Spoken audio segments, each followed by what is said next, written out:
Hello and welcome back to the Everwind Chronicles. I am Doug, your dungeon master, and we are a group of friends and storytellers telling you a story through Dungeons and Dragons.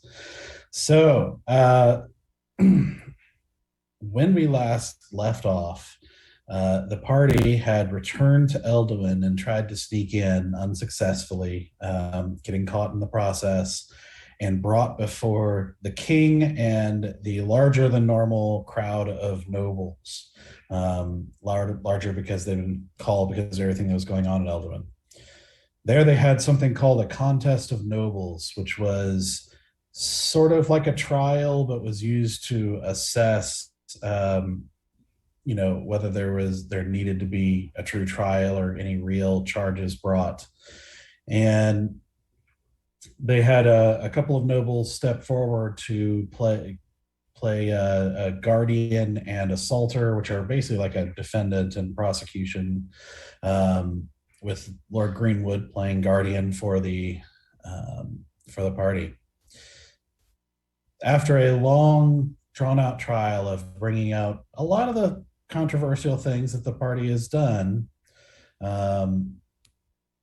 the party eventually is judged by the king as mostly innocent and to be held as heroes, as it was also revealed in the trial that the necromancer Belladonna Rixa had fallen at their hands.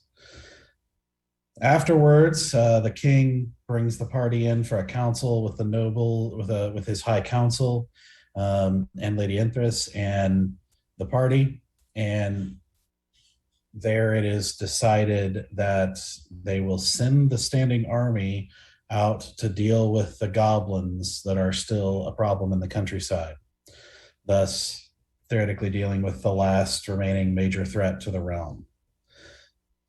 And it's also revealed that the king is going to go with the army, basically as a show of strength to the nation.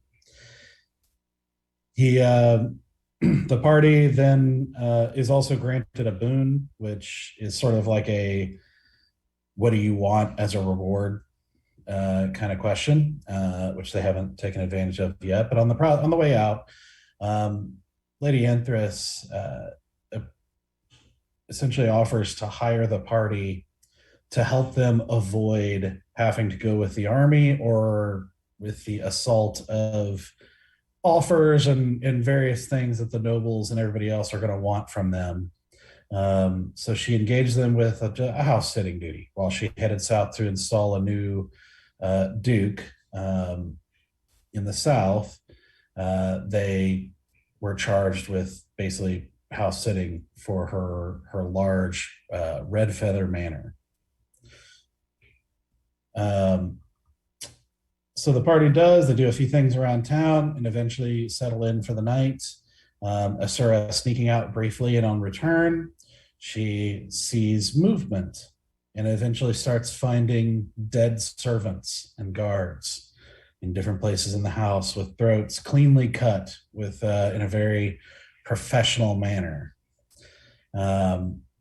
She rouses the rest of the group, and they eventually find themselves outside of the area where Valen and Enthress had their sparring contests, a sort of fighting area with a sort of thick carpet serving as a mat in the middle.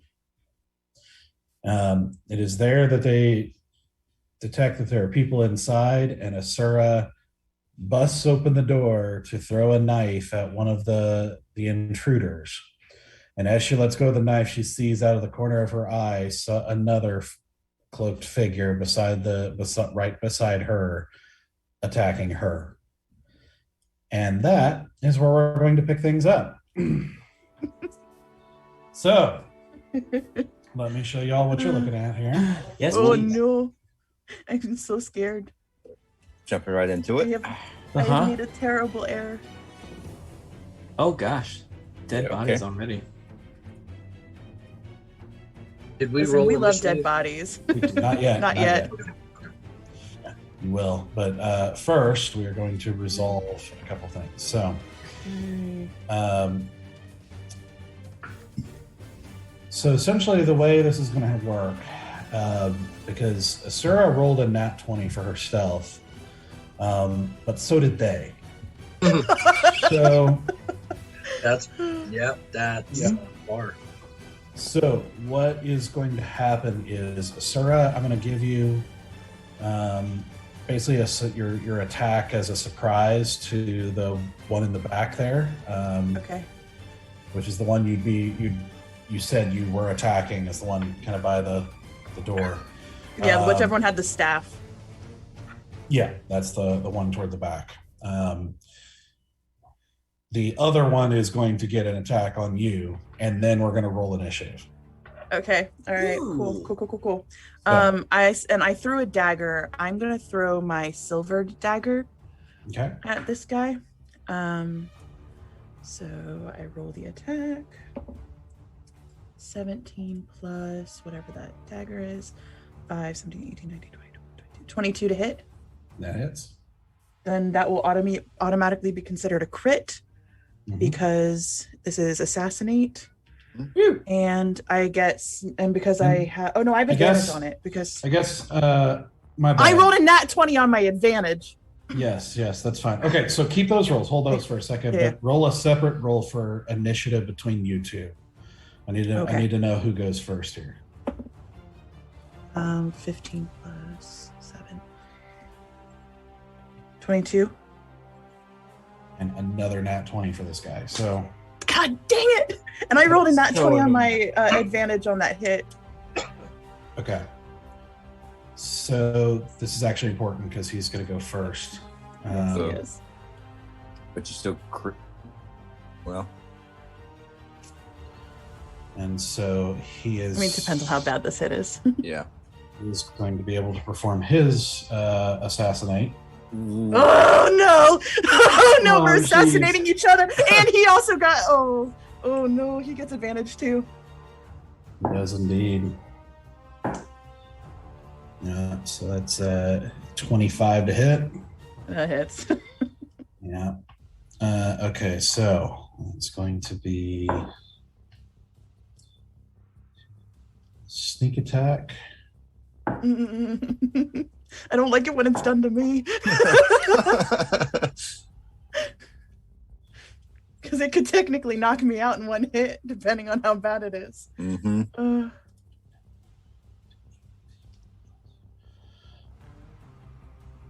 Well, luckily for you, he rolled really crappily, so just 22 points of damage. Oh, Just 22. 22. Just Yeah. That's two-thirds of my total hit points. Yeah. I just need you to know this. I have 11 hit points left. But you're still alive.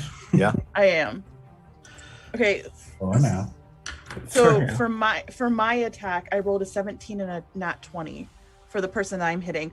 And I Right. also get assassinate. So does that mean I'm doubling my doubles or no? No. Okay.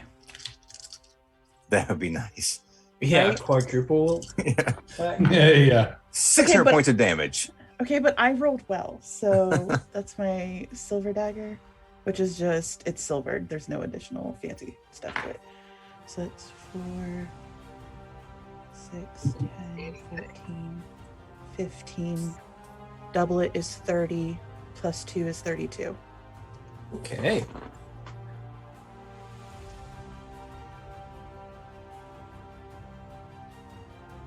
$32 hit points. Okay. Very nice. And can I use my reaction because I got hit or no? Yes. Then I would like to use Hellish Rebuke on the person who hit me. Ooh. Okay. Show them how it's done. They have to make a dex save of 13, and I am rolling 3d10 fire damage. What's the save? 13. 22. Dang it. Okay, well that's Man. 7, 8, 9, 10, 11, 12, 13. Well, That's they are 14. That's 14 fire damage, halved to 7. Okay. And that's a dex saving throw? Yes. Okay. He's going to use evasion and only take half of that. Cool. Then whatever it is, 3. 3. Well, I wasted hellish rebuke. That's fine. It's a reaction. It comes around on every turn. It's fine. No, I only get it once. It's only once. Oh, it's once per day or once per long Yeah, rest? it's a spell. It's like Gotcha. an inherent trait that I have, Okay. not a because I don't have spell slots. Okay. With that, I want everybody to roll initiative. Oh, wow. I would have waited for my initiative roll.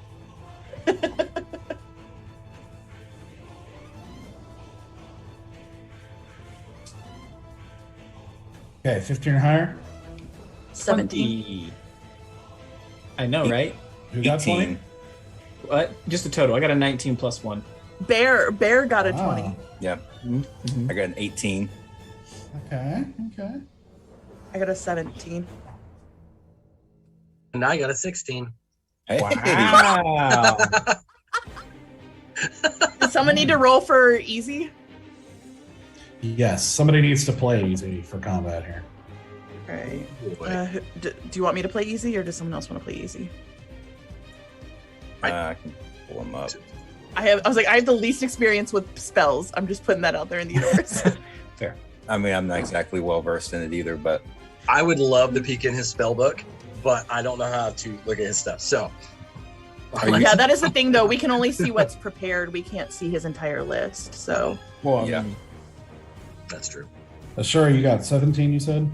that is correct. And Stoic got 16. What does Easy have? I rolled a 12, so whatever his adder is. so 14. Okay. High rollers. Yeah. I know, and I rolled like 2 nat 20s out the gate tonight. I was like, what is this? What is this? Set of friends. Okay, Barry, you're up. All right. So across, like, okay. Is that door on the other side closed? Yes, it's basically like a glass door, like a crosshatch glass opening up the balcony. And Valen, the little fountains, one replenishes key points. What does And the one- other fountain do? Health, if I'm not Health. mistaken. Yeah. Okay, that's what I thought. Yeah. So, and you just got hit pretty bad, Asura, right? Mm-hmm. Okay. I'm going to go up to Asura, put a hand on her wound, and use my lay on healing to give her 20. Is that too much, or can you take 20? I can take 20 because that puts Okay. me almost back up to full again. Okay, cool. So I will lay on hands, give her 20. Give me those sexy healing hands. And then let's see, I have 30 feet of movement. Yeah, you've got about 15 left. Oh, that took me 15 feet. Yeah. Oh. Let me make sure. Hold on. The scaling is wrong. Give me a second. Yeah, we're all giants, yeah. Well, I'm gonna spend the rest of my Yeah, movement. that's about right. Okay, I'm gonna spend the rest of my movement to get over to the pools, the fountains. Okay. You'll take an opportunity to attack from that guy to go straight there. Can I avoid the opportunity and still go closer? Let's see. If you go like to there. I mean, if that's the best I can. Yeah, I think Yeah. that's the best I can do. Then that's what I'll do. Okay. Yeah, that's my turn. I'll just heal you, kind of wink, and then get in position. Okay. Oh, gosh darn it. Okay, then. Okay. It is their turn. Oh, no.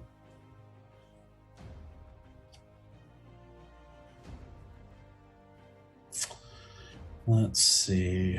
So I can't these type in level doors. 7. So these doors down here are open for the record, since she opened them. The ones that I busted through? Yeah.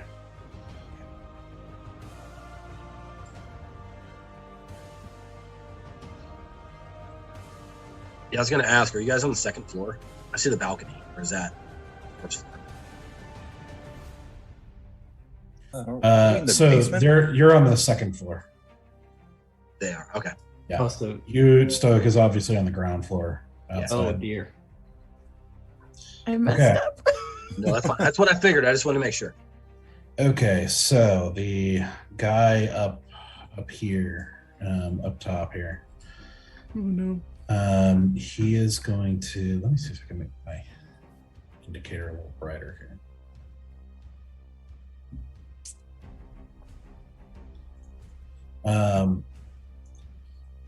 Yeah, so this guy is going to. You see him take his staff and thrust it outward towards you with a mutter and a gesture, and you see there's a crackle in the air in front of his staff for just a split second before it blasts forward in a bolt of lightning, going in a line, and it's going to hit Asura and Valen. Is there a dex save or anything There involved? is in this? a dex saving throw. I believe you guys are outside of my range. Yeah, Yeah, I'm gonna definitely also am. take uncanny dodge on this one. Okay. Rolled a 21 on that. Okay. I only rolled a 15. Okay. These both save. Sweet. Alright, so.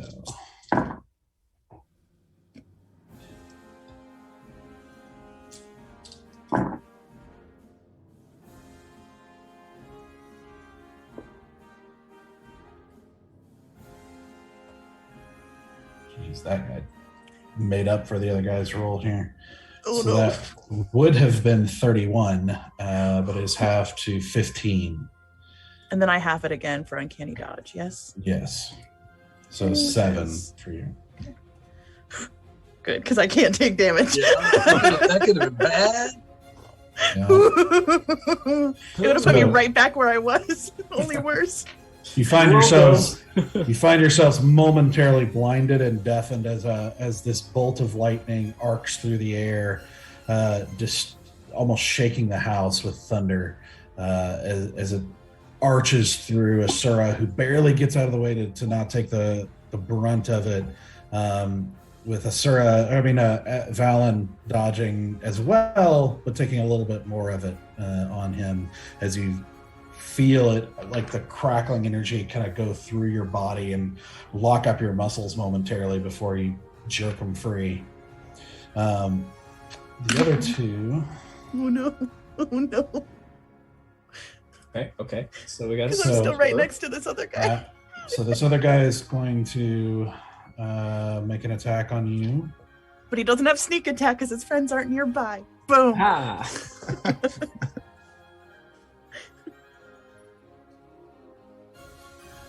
All right. So his first attack is going to be 21. It is.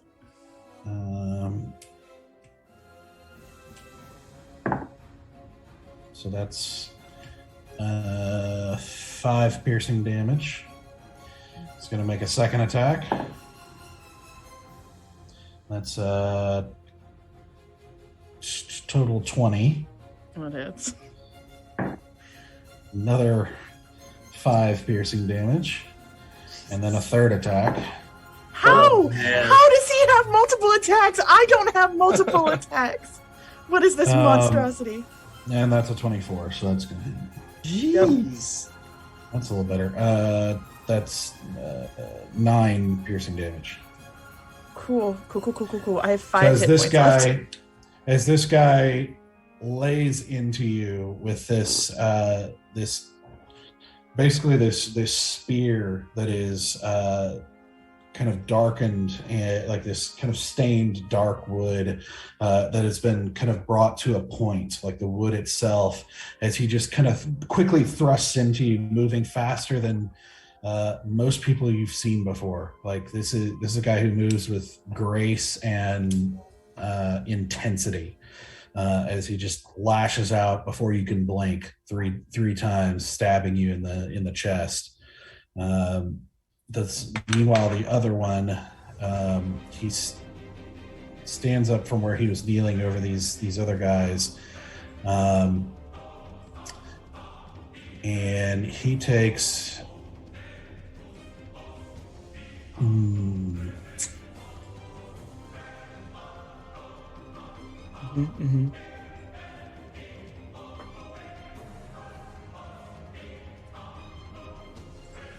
No, you know what? He's taking out.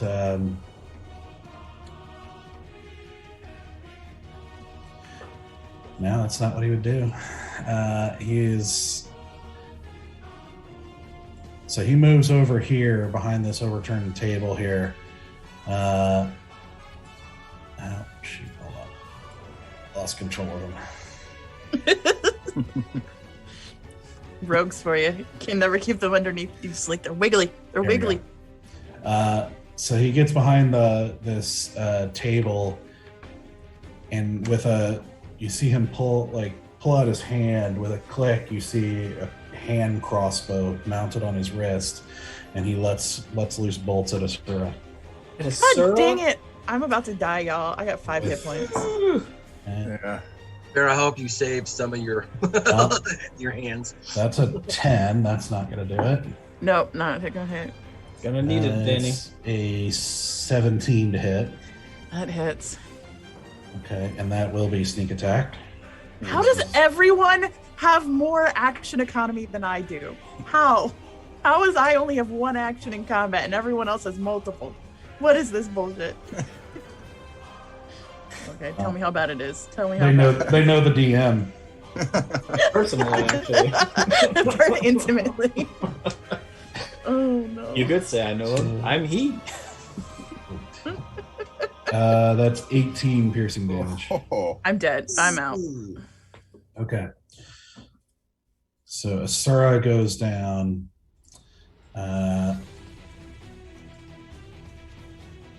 Wait, that's the door. Hold on. The door is alive. Oh, okay. Good to know. Good to The know. door mimic. is sentient. It's a a mimic. mimic. Run! Is this what are they called? The things that eat you in the shit like treasure chests? Mimics? Yeah. Mimics. Thank Mimics, you. yeah. There we go. I rolled well, and that didn't serve me at all. All right, his third shot is going after Bear then. Okay. That's a 26 to hit. Oh yeah. Oh yeah. Will not be sneak attack. It's just 9 piercing damage. Okay. Okay. Sounds good.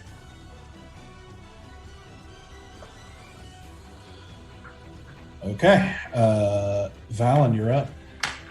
Yeah, okay. Well, this is fun. I will step into the room and start. Over his body. Excuse me. Excuse me. Sorry. And start wailing on this guy. Okay, Yep. do it. One. Okay, so I went ahead and rolled for both my attacks. One is a total 20, and one is a 15. The 20 hits, the 15 does not. Okay. This is with my quarterstaff. Or armor class. So we got 6 points of damage on that first hit, and I will spend a key point to do stunning strike. So we got to make a. Where is the save? Why can't I find it?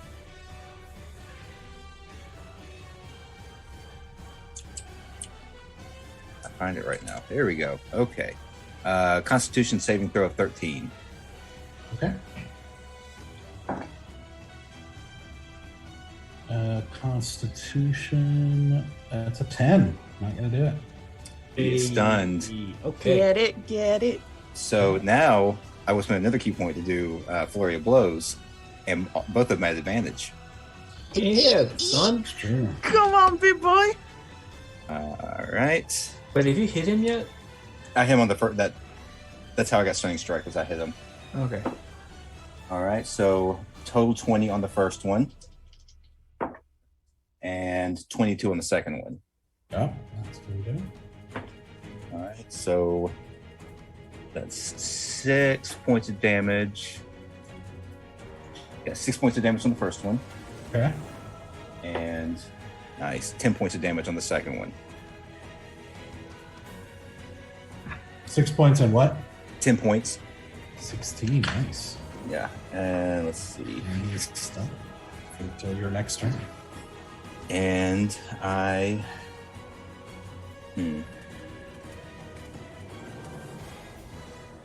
I will move. I think right there behind this table. Without an opportunity attack because I finally remember my mobile feat. Here you go. Also, he's stunned, so he can't attack you That's anyway. true too. Now I gotta get ready for my easy attack because I don't know what I'm gonna do yet. Okay. All right. So next up, Asura. I need you to make a death save or death roll. How about my turn? 6. No! Asura rolled higher than you, so that is a fail. So mark one fail. Okay, we're fine. We're fine. Stoic, you're up. Everybody's fine. Okay. So you're outside. You basically just got there, and immediately you hear a crashing noise up top and the sound of fighting. That's what I needed to know. Thank you. I'm gonna look up towards the window and where I hear the noise and dimension door.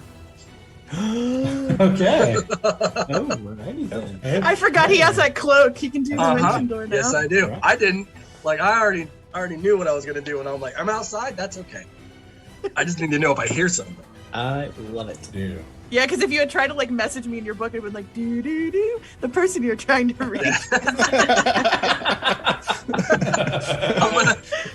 I'm gonna. You see, Valen is the only one really who sees at this angle, like through the window. You see a kind of reddish, like faint reddish flash as suddenly Stoic appears on the balcony. Oh, I was actually gonna try and gauge and go to the middle of the room, unless you think that's. I think you have to be able to see where you're going, right? No, I was checking it just in case. I either have to be able to visualize the space or see it. Or, I mean, or I can give it exact directions, like 200 feet up and to the left, to randomly pop in a place. Okay. Like, And you're familiar with the room because we were there with Enthress and we were training earlier that evening before we left. Oh yeah, we did train. That's right. good, because I was gonna say I'm just trying to be on the other side of a wall. I'll let you decide where I pop up, but Okay. Okay. but if I'm familiar, that Yeah. helps. Yeah. I'll let it. Okay. So you're basically just gonna pop up right in the middle here. All right. Unfortunately, that cost me an action, not a bonus. So,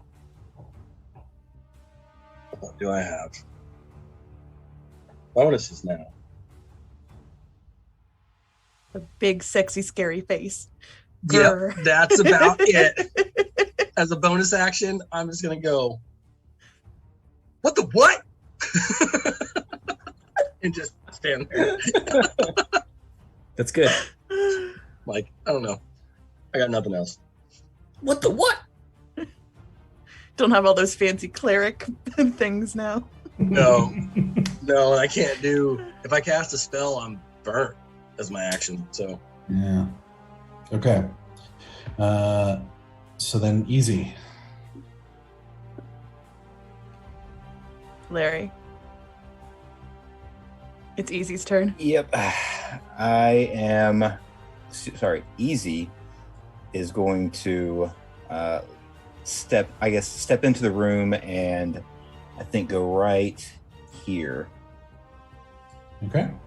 And all right, everyone, chill. And he's going to cast Ray of Frost at this guy. You're welcome.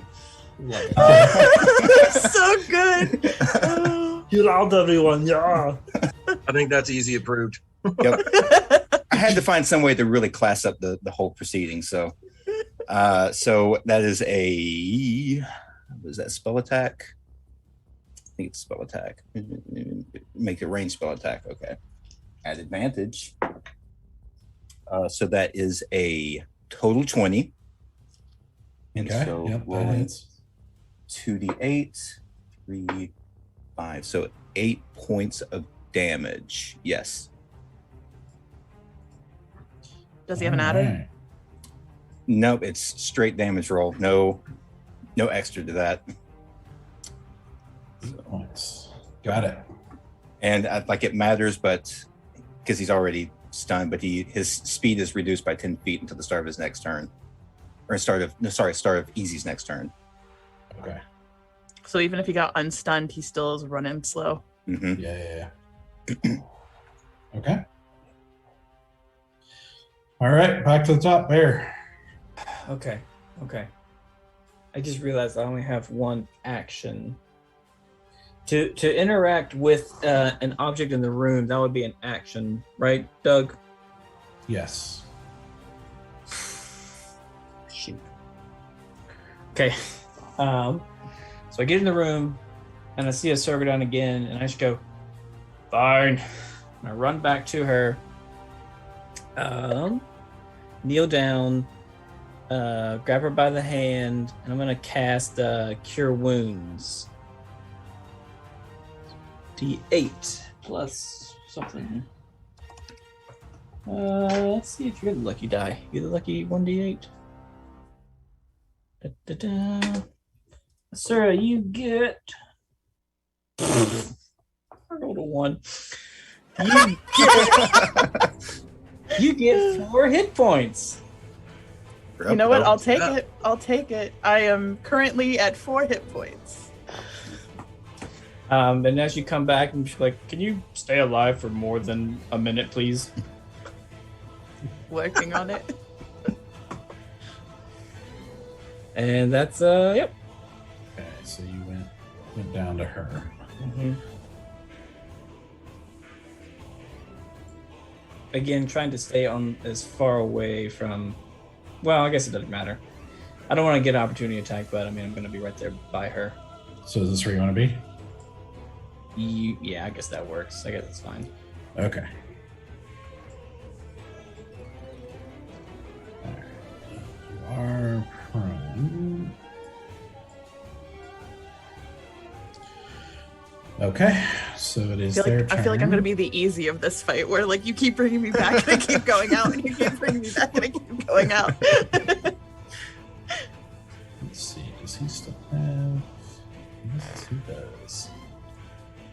So this guy up here takes a step to the side here. Ooh. And releases the exact same spell. Yeah. And that crackling energy as a bolt of lightning goes straight through. So I need Stoic, Baron, Asura to roll dexterity saving throws with Asura at disadvantage.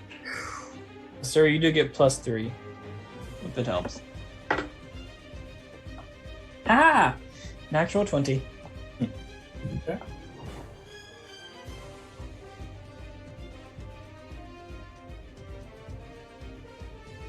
With disadvantage, +3. 19 for Stowe. Okay, and Asura? 18. Oh. With disadvantage, but I have a +5 plus a 3, so. Okay. All right, so all 3 of you saved. don't know if it's to help me. I'm probably gonna still go out again. It's okay. I'm right there. I'll bring you back again. Just keep bringing me back. Start calling you Duncan. Jesus. So that would have been 25 points, half to 12. Holy.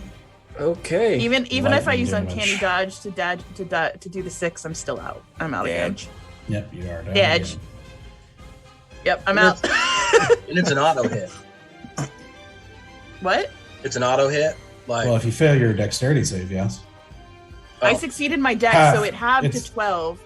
But Got even you. if I used uncanny Okay. dodge to have it to 6, I only had 4 hit points.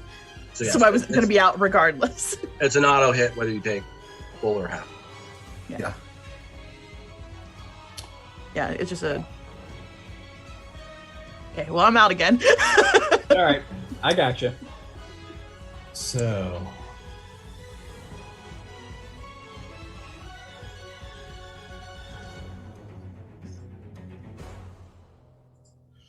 So this guy.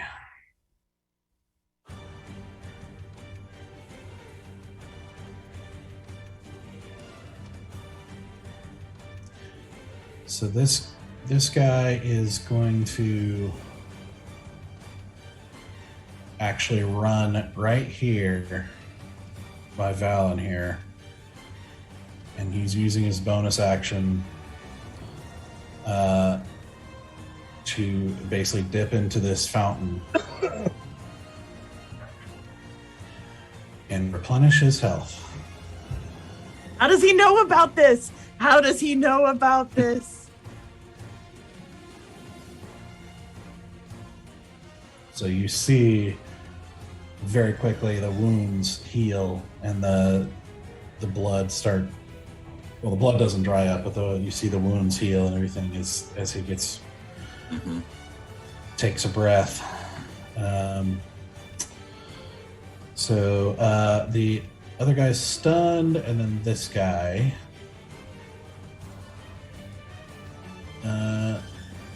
So he was hidden here. Well, I guess I should roll for that. Let's see. Bear, what's your perception? Passive perception. 11. 11? Mm-hmm. I'm super wise. Okay, well, he rolled horribly, so he's not technically hidden from you. No. But he's still going to make attacks on you. Okay.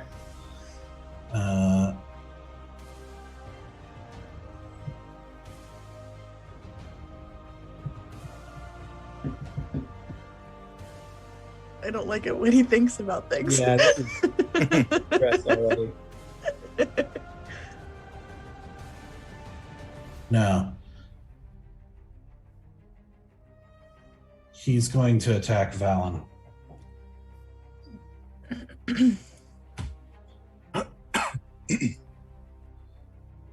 Okay, so Valen, what's your AC? 16? Hold on a second. I've got EC's up. Yeah, 16. Okay, so the first one, 9. That's not going to do it. Sweet.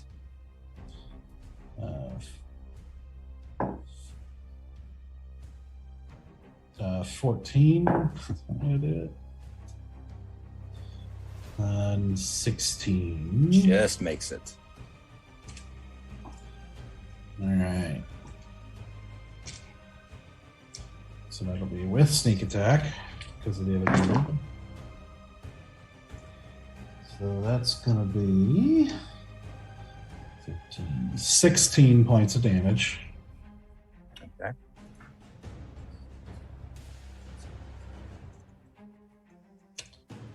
And then he's going to hide behind the table again.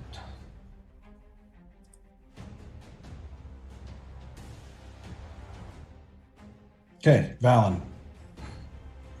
Okay, so I've got this guy right beside me, right? Uh-huh. So we're going to take a couple strikes at him. Got a natural 20 on one hit. and a 17 on the other. Okay. Yes, Valen. Yeah. Come through. It's because you're in your favorite terrain. You're not wrong. So I know does the 17 hit, or is it just the 20? The 17 hits as well. Sweet. So for the natural 20, that damage is nice. 14 points of damage. Nice. And second one is 9 points of damage. Okay, very nice.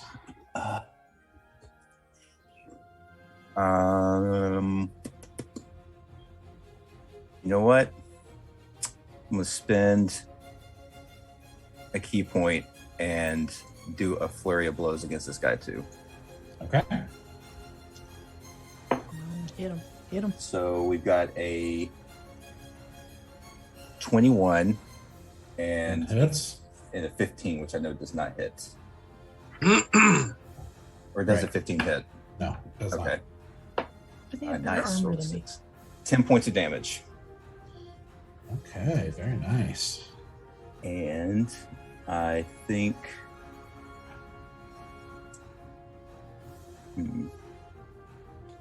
I want to move. Maybe can pretty much get anywhere in the room. I think we'll go just outside. We'll go. I'm actually going to stand beside Stoic for right now, at least. Okay. I think that's my turn. Okie dokie. Asura, make another death save.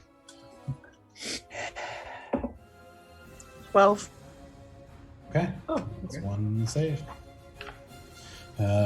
Stoic. So, did I hear you right? He bonus actioned, took some of the goblet. Okay. some rogue stuff to be able to interact with objects is a bonus action. I don't think we can do Is it? Shit. That's why I was like, Right. Yeah, it's a rogue thing. Well, and you know, these guys, you don't know what they're capable of and Yeah. Okay. how they differ. Well, they differ because they have more attacks and have better armor. So there's that. I'm gonna not see- bitter at all. I'm gonna see Bear with a Sora, and I'm gonna Yes. and they're chalices, right? They're small. I know they're big on the map, but they're small. They're like cups. Are you talking about where the guy is? Yeah. Yeah, they're pretty large. Like they're actually built like fountains. One of them has like a statue that's sort of overflowing, and the other one is a lot simpler. You know, there's really all like no decor around it. They're big, heavy, kind of built-in fountains. Built-in fountains. Mhm. So would Stoic know or Don't think break if he them. kicked Don't him break over? them. Don't break them. They're priceless. She did say they're priceless. Yes, it would take a lot, you guess, because you also know they're magical, and you know how hard Okay. it is to destroy magical stuff. Fair enough. So, So no more kung fu. I was totally gonna kick him over. Okay. Oh. How was Stoic ever a cleric? That's what I want to know. His instinct is smash. Smash. Aren't like half our party chaotic neutral? Yeah, pretty much. Okay. And that's the half orc coming out. It's just like Yeah. just bash things Yeah. in. And by the way, Doug, the guy's no longer stunned. Just so you know. okay, that's true. shit. Still is 10. He's still 10 feet slower. Yeah. I had a plan, but now it's gone. So I'm just gonna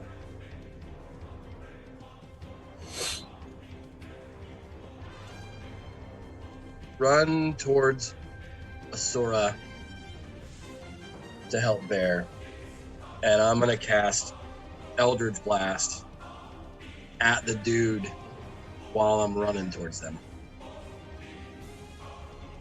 Which is +6. Which dude? The one that hurt Sora. Oh, this one? Yeah. Okay. And that's a 21 to hit. Yeah. Yeah, that hits. You said you're running by Asura here? Like there? Well, I'm running towards them and casting it at the same time because Right. that just seems cool. Knock him out, Stoic. Wait, he's still pretty good though, actually. Okay. So that's 10 points on the first bolt and 1 point on the second. So that's 11 total.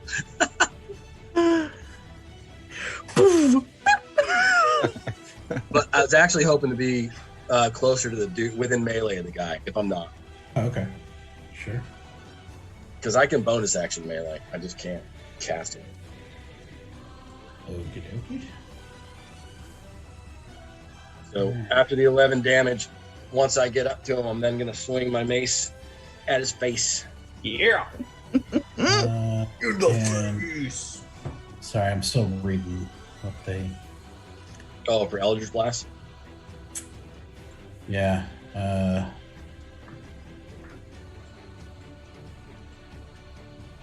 Yeah. He's going to take. He's going to use Uncanny Dodge on the first one, so that'll be 5 instead of 10. So it'll be 6 total? Yeah. Yeah, because they are separate blasts. So, Okay. and then I'm going to run up and take a swing with my mace to the face.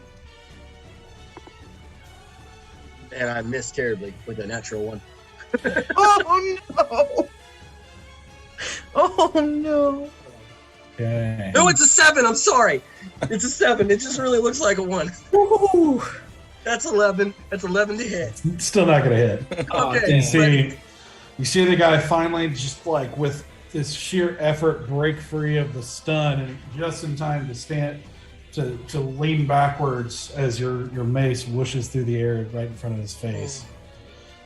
And what you can see is you're getting the impression as you watch these guys do their thing that it's not so much their armor as it is their just agility. That they're very fast, they're very dexterous, they're dodging a lot, and very graceful and purposeful in their attacks. These are guys who know what they're doing. What are you saying, Doug? Do we not know what we're doing? I'm saying it's Easy's turn. Do we ever know what we're doing? So Easy is going to rear back and fling his head forward and cast Mind Spike at 2nd level toward this guy. He's been taking the hit so far. Okay. So let me see. So Wisdom saving throw of 15.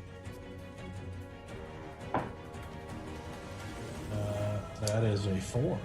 Okay.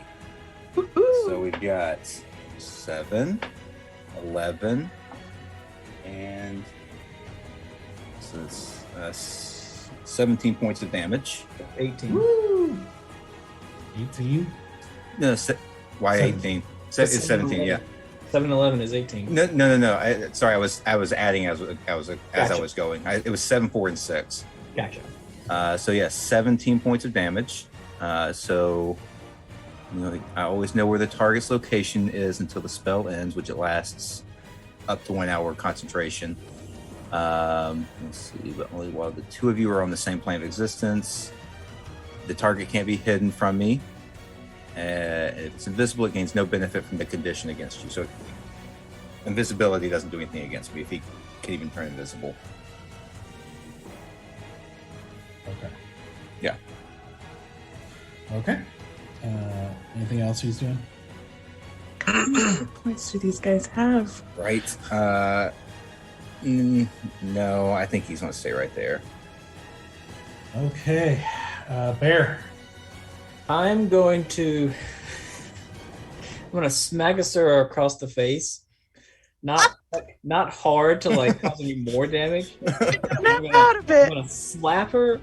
I'm gonna go, wake up! And as I slap her, I'm gonna use my lay on healing and give her 10 points.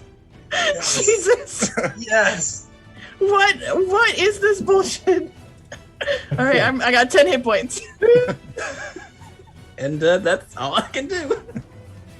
Well, can I Okay. run? There's nowhere to run to. Yeah. Can you attack somebody as a bonus action?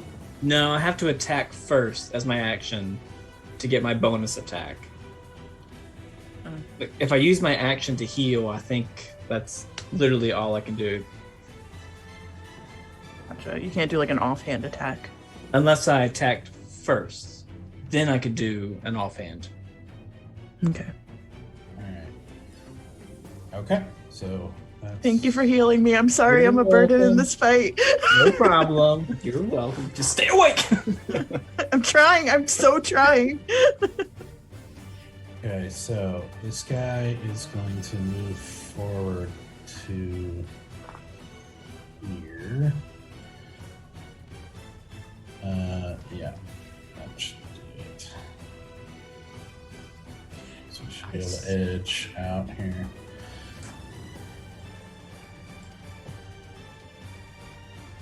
So, what he does is, you see him run towards you, Stoic, and as you kind of the corner of your eye, you turn to see him.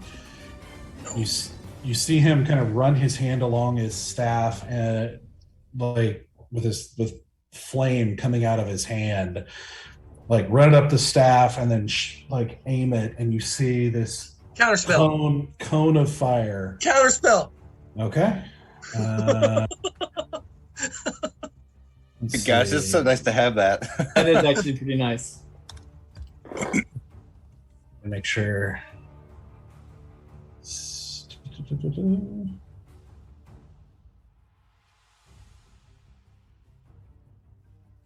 Don't know how it works. It's the first time I've cast it. But I know it's a reaction, damn it. Okay. All right. Well, then that's It's at level 3, by the way. I don't know it if is that at matters. level 3. So yeah, it fails. Yeah! Oh, You see him start to do that, and you quickly weave it and release it as the fire just goes out, and you see just a moment of confusion, but only a brief moment as he recovers. He is going to. That's cone. That would have got all of us.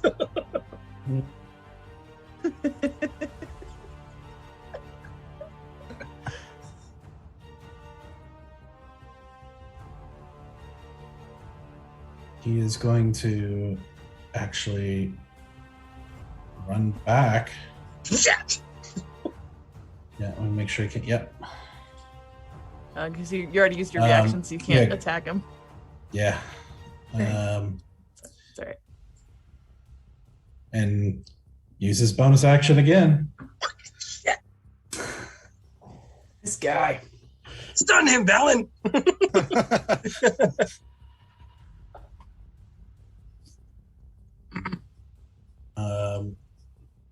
Okay. So that's him. This guy, who I believe is not slowed anymore, right?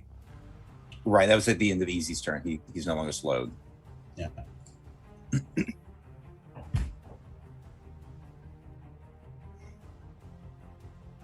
Yeah, I dare you to get out of this. I dare you to get out of this. Because you can only disengage with one of us, big boy. I dare you. So You're the DM. Why would you say that? Because I'm mad. I'm so mad. so seeing Asura wake up, he's going to take an attack with advantage on her. Why did I taunt him? Seriously, don't dare the DM. I know. Never I'm stupid. dare I'm the DM. stupid. That's a nat 20. God dang it! I'm never gonna not do anything but heal you. That's your new die too, isn't it? That's that one you rolled more 20s with that die. Like It is. Yeah. Thank you, Wayfarer. The Wayfarer dice roll 20s a lot. Oh. I've rolled more 20s on mine than I have in my When we entire get back into physical space again, I'm getting Chris to touch all your dice.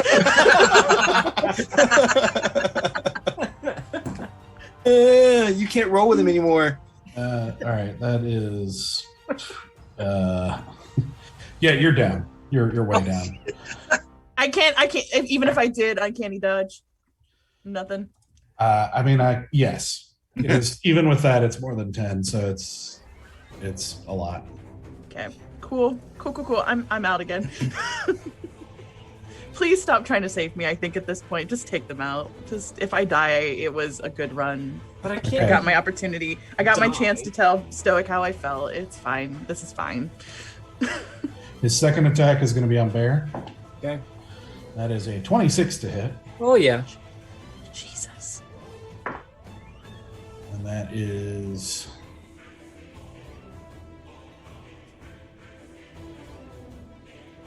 That's going to be 10 piercing damage. Okay. Second is only a 10 to hit, so that's not going to do it. Whew. I took off my chainmail and I have an 11 AC now, so that was close.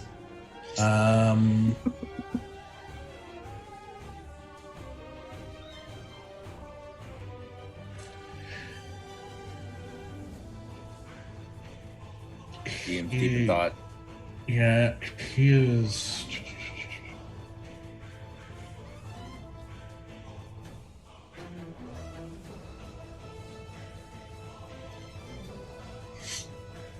Okay, he is going to.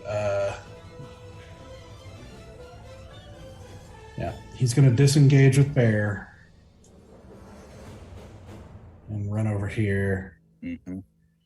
to get behind this table. It won't technically be a hide action, but he's getting some cover here. The other guy up here, he's also going to attack Bear. Okay. Sounds good. Okay, so that's 24 to hit. Oh yeah.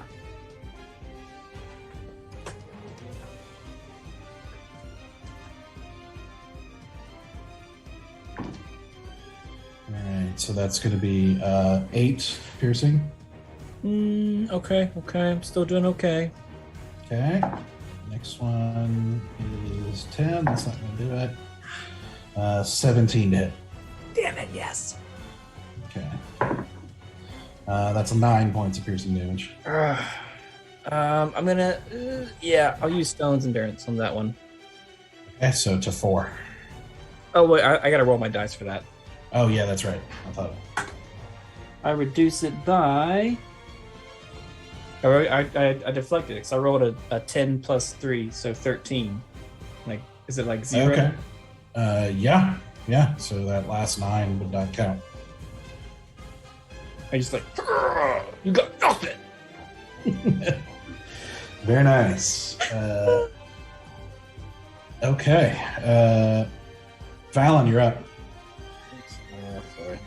Trying to keep up with Easy's how many spells I've used, so because it won't let me do it in D&D Beyond.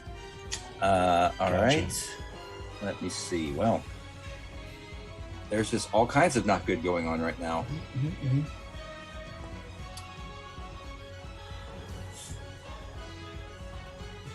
So, I don't even know. I think I'm going to go and attack this guy. The one behind the table, the one beside the goblins or fountains or whatever they are. Yeah. So you're going right there. If I go right there, would I still be able to attack him and stay out of melee of him? Out of melee of him? So you're not attacking the guy by the fountain? No, I'm attacking him. Okay. The guy right behind the table. Okay. Yes. One that's almost dead, hopefully. That's what I'm hoping for. I am trying here. Okay, go for it. 2 attacks. So we got a 20 on one attack, and a total 20, not a natural 20. That hits. And 18 on the other one. That hits as well. All right. 12 points of damage on the first hit. Rolled an 8 on my D8. Okay. Oh, rolled a 1. So 5 points of damage on the next one.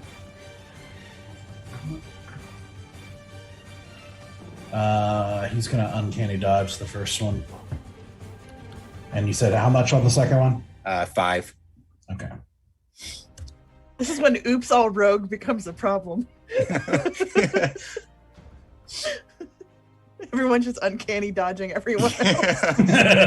It's like a martial arts film. Yep. Is he kind of like woozy, staggering? Does he look like he's kind of? Yeah, he's taking some damage. He still looks, like he's still fighting. All right, flurry of blows. Okay. Oh, neither one of them hit. One's a 16 and one's a 13. One is a 16. Yep. That one hits. Oh, okay. Whew. The 13 does not. Yeah. All right. 10 points of damage.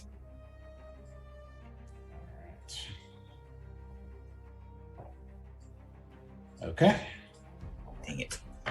So you guys are basically it's like a martial arts film with these. It's like just a bunch of like trading blows and dodging and blocking and just both of you moving extremely fast. Kind of a blur of motion for everybody else. All right, so it took me. I figure how much it took me. What, like 13 feet of movement? Mm-hmm.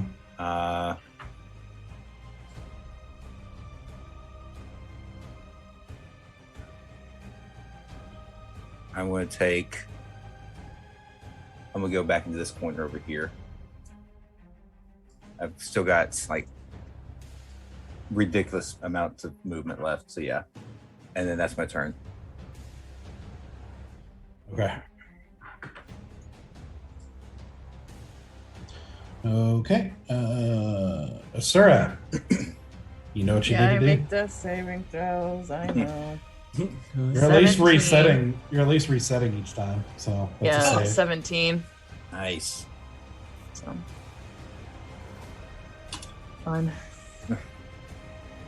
This is like that fight Easy had where he was just. Yeah, I know. I was like, I'm the easy of this fight where it's like every time I wake up, I go down again. Stoic. By the way, Stoic, I don't know if you remember this, but you would know that Asura just bought 3 healing potions, so she probably has it on her body still. That is really good to know. Thank you, Bear. I'm glad that I would know that. But I haven't been awake long enough to take any of them. Is that an action and bonus action there, DM, for me to Action. take? Well, for me to. If you have one on you, it's a bonus action to take it. Mm-hmm. If you're like searching somebody else for one, that's going to be an action. Well, that's what I mean. Can I use an action to find one, bonus action to take it? Okay, that's what I'd like to do. But I'd like But the it would- bonus action give it to her. No, you. No. You can bonus action to take it yourself, but administering it to somebody else is an action. So you would need 2 actions: one Yeah. to find it, one to administer. Yep. Oh. Okay.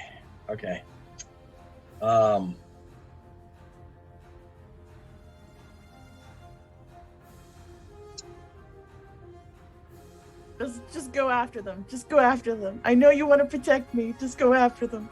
You're dead. I know. I can't say anything. Yeah, I'm You're just dead. You're with the dead, yo-yo you're going. dead, I'm trying to you're determine dead, and that's because just healing potion's low. So I will use my action to cast spare the dying. Oh. Okay. So that'll stabilize her. No more death throws. Okay. So you're still unconscious, but you're stable, so no more throws. Unfortunately, that's pretty much my entire turn. So I will use my bonus action to look at Bear and go, she's stable. She'll be okay. Get these guys. You got it. Okay. And then I'm just going to run straight at the dude, but stop like 10 feet away because I don't want to get within melee. All right. So about halfway there. Yeah. Right at the extent of his weapon. So like there. Okay. Okay. That's my turn. Okay. Easy. All right. So Easy. Sure, Larry. that's right. Sorry, let me make sure I've got. Oh yeah, I've got plenty of range on this. So Easy is going to. Let's see what can Easy say here. Well, did someone turn up Zahitia? And he's going to drop a fireball right on these two. Yes. Right over here. Okay. Yep. I love Larry Easy. I think Yep. my favorite version. I'll tell Chris that. Yeah. Chris is perfect as Easy. He's perfect chaos. Yep. I'm not quite the chaos that Chris is. I don't think anyone can match that level of chaos. Okay. Let's see. So it's a dexterity saving throw of 15, which You're dropping on this guy. Yeah, Okay. yeah, I think I'll drop it on him. I don't know if it's going to matter a whole lot. Was Okay. it 8d6? Oh my god. Yeah, fireball's a big boy. Yep, that's a big one. Find some d6s here. Love that sound. Yeah, I know, right?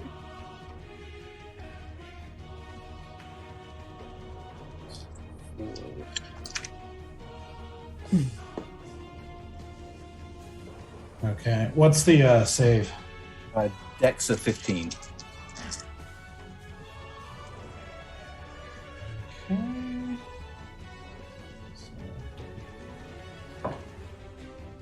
So my d6s are at the top of the bag. That'd be too easy. That's why you gotta be like me and organize them all really obsessively so they each on their own spot. Wasn't prepared to play easy tonight. I need 1d6 for all. Do you want me to roll your d6s because I've got a whole pile of d6s. Right. I pulled out 8 now. Okay. All right. So this guy. So both of them are going to use evasion. Okay. So this guy actually doesn't take any damage Oh, because he saved, but this guy does not save, so he'll take half damage. All right. So frustrated. 10, 14, 18, 22, 24, 25, 26 points of damage. 26. So have to 13. Yep. How does he have it? Evasion. Yeah. Which is a level 7 skill. I don't have evasion yet because we're still only level 6. Mm-hmm. Well, I know he used a reaction already in this turn. This is not a reaction. It's just okay. there. That's what I was wondering. It's a mechanic of the character. Damn. Yeah, it's just there. Because I remember when he used his reaction, I was like, "Sweet, at least it's out this round." Yeah, he just can't use uncanny dodge again until it starts back to the top. I mean, unless he has special skill sets that give him more access. But so, for flavor's sake, the as Easy lances out the little red ball that explodes with this, building shaking explosion. Yeah, and you see the wizard, just for flavor's sake, like hold his staff up, and you see it just go around him like in this bubble. But the other guy is not so lucky, and while he starts to move fast to try to get on the other side of the table to kind of reduce the brunt of it, it is not enough, and he goes down in a singed heap. Finally. Yes. Thank goodness. Yeah, and I did shape that because so Stoic doesn't take any damage. That would have been shaped. Appreciate that.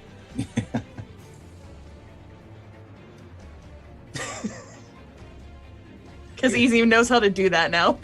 But yeah, For all the times he didn't do it. well, and Larry doesn't. Larry's trying to Jaeger this guy. Yeah, I'll allow it. If it had been easy, I wouldn't because you waited until it was all done. Yeah. Oh yeah, it's sculpted too. Well, yeah, I'm trying to see what he can do All and what right, he can't do. all right.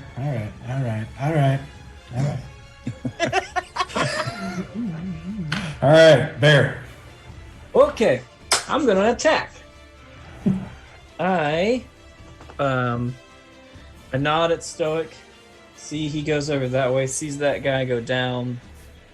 And first thing I'm gonna do, because I just, I'm at that point where I want to hit something. I'm going to cast Valve Enmity. Is that what it's called? Wait. Okay, I got to be within 10 feet of him. I'm gonna run towards the wizard. Oh, sorry. One last thing. For flavor's sake, or not just flavor's sake, but like basically this table is absolutely obliterated in that, so we're just gonna remove that. Cool. The carpet is like singed. There's like little, not significant enough to affect battle, but there's like bits of it on fire in different places. Like the whole like area is just blackened now. This place is a mess now. So sorry, go ahead. You're good. I'm going to run towards the wizard, pulling out my great sword. Before I get to him, I'm going to cast Valve Enmity on him. Okay. And I'm going to swing twice with the great sword. Okay. Nope. Aha, that's a 23. Nice. Well, it definitely hits, yeah. Okay, 23 for the first. And that also hits. It's a 24. Yep. Okay, first one is 6 plus 3, 9 for the first. And 10 on the second. Okay. So 9 and 10.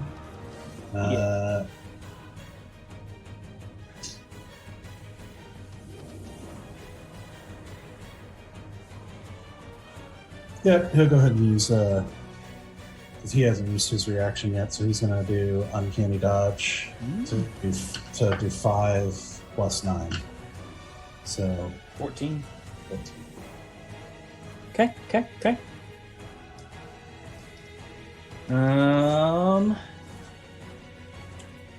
And I would like to. I'm gonna get by the Fountain of Healing. Just like still hugging him, but hug him and the Fountain of Healing.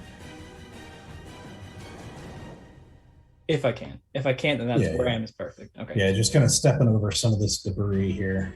What looks like artwork, and basically, it looks like there were signs of struggle of some sort in this room before you guys even got here, and like part of that is destruction of the wall and the artwork that was kind of torn down in the process. So, kind of step over some of that debris to position yourself kind of triangular with the guy in the fountain. Okay. All right, so now it's their turn.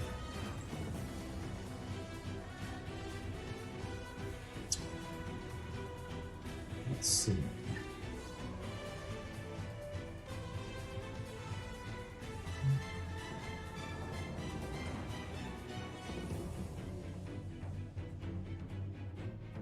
No.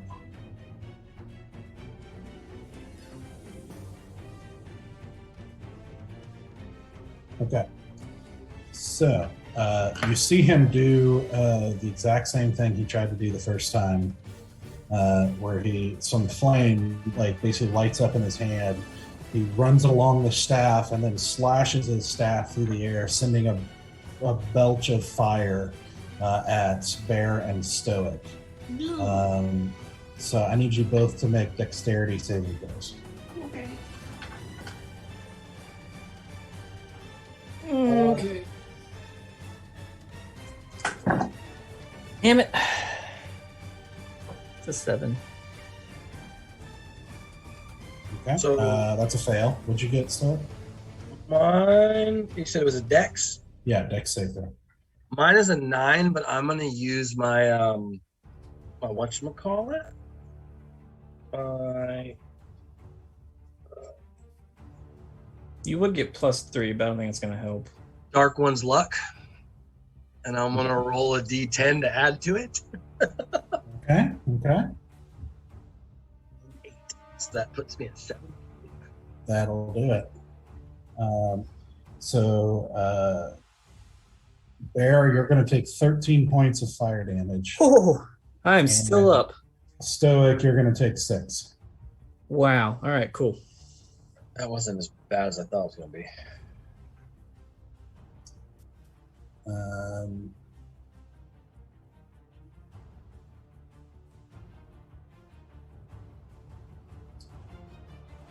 He is going to.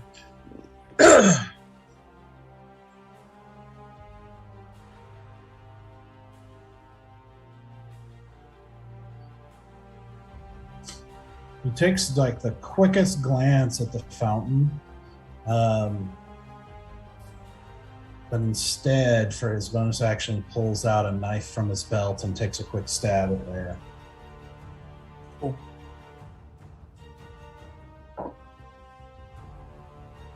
So that's only going to be a 12, so that's not good. No, it does. I don't have my chainmail. Oh, Yep. yeah.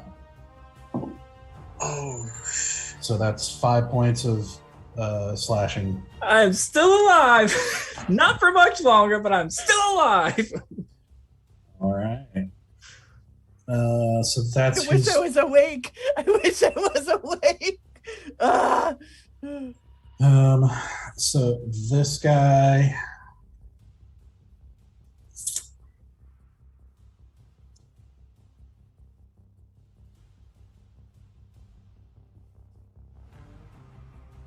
So he's going to pop out from hiding here and take a shot at Bear. Why? Advantage because of the hidden. Us off. Picking us off. 22. Yeah, I'm done. no, guys, this is not good. And we don't have a cleric anymore. If only we had a cleric. So that's 7 points of. I mean, I had piercing. 1 hit point, so But don't you have Alright. that like you can pop back up to 1? nah. That's Stoic does. Oh, Stoic does. I knew one Yeah. of y'all did. I was like, I know one of y'all burly boys has it. Shit. So Bear goes down. Whoa. This is bad.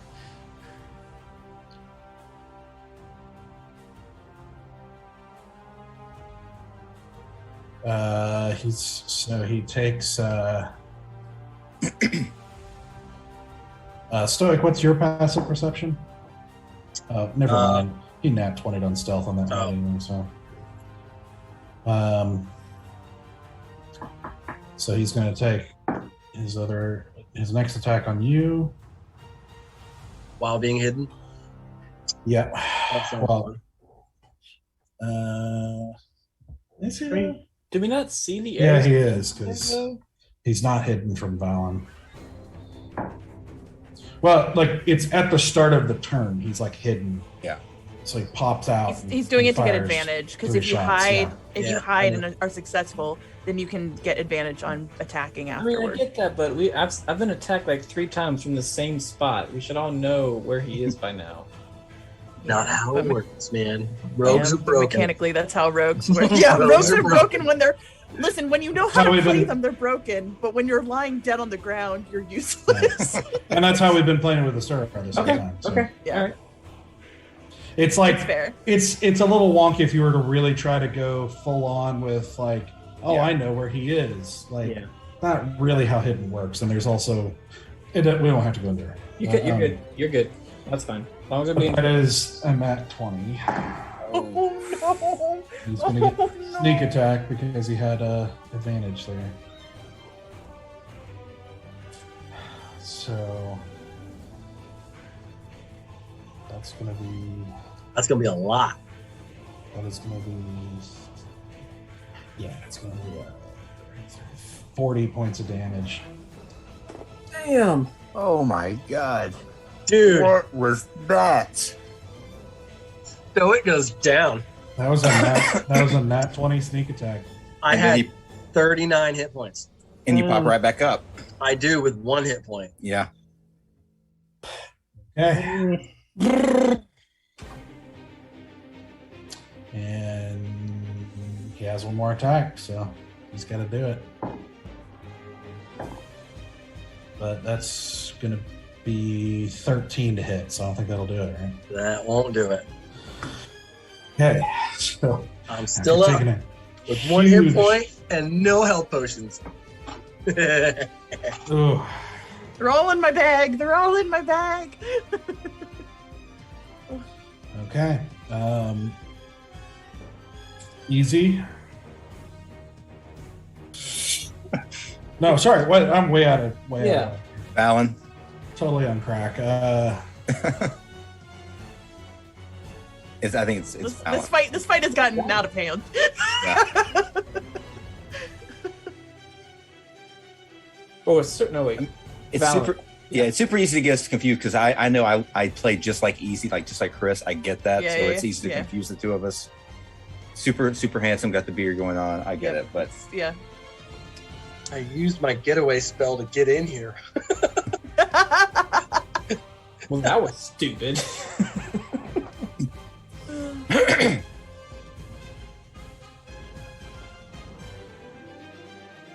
Let's see.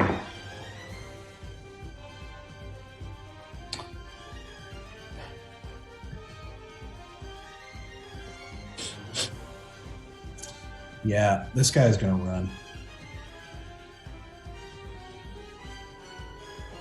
I mean, let him go. No, we need information. But we Don't also let need- them leave. We need to survive the night first. Wish I wasn't asleep. Yeah, he is. I mean, because he's gonna use his bonus to dash. So he is long gone. Is there any? You are any can of the try to guards chase still them, but it's outside? going to be. You're not sure. You know. I mean, you're unconscious, so you don't know anything. I know.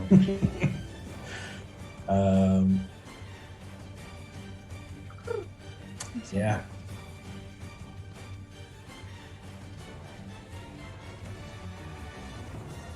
Okay. Yeah. That's so he took off running really fast, like smoothly flipping over the balcony and down into the garden area below. So Valen, what do you want to do?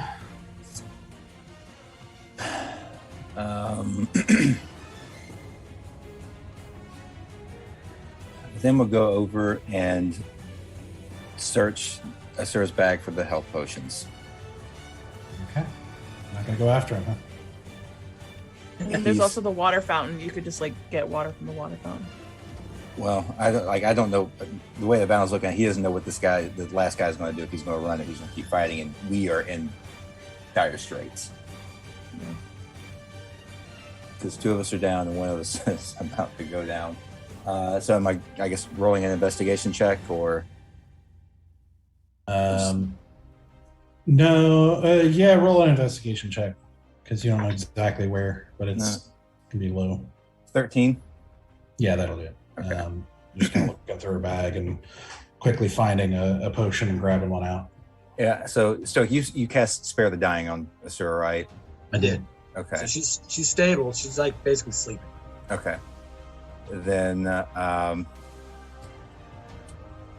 see. So that's my action. I don't think I really have anything I can do for a bonus action. He takes the ball himself. Bottoms up. I will actually go beside Bear, and then I'm gonna use my key point to do patient defense, so I have the dodge action, Okay. and that's going to be my turn. Okay, Asura, you're stable, stoic. After waking up and starting to feel the hurt, I'm gonna look around and see my two friends down. And I'm gonna run up behind Valen, place my hand on his shoulder, and I'm gonna cast invisibility on us both. Okay. Okay. So, And then I'm gonna circle around to the other fountain. So I'm not standing.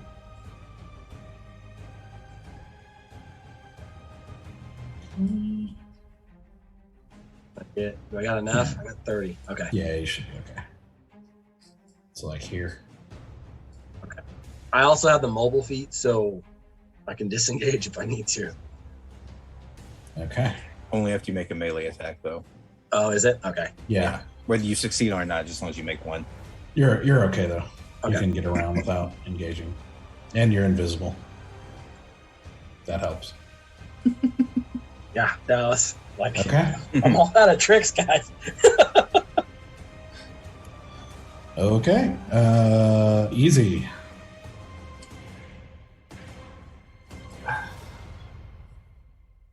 I don't even know.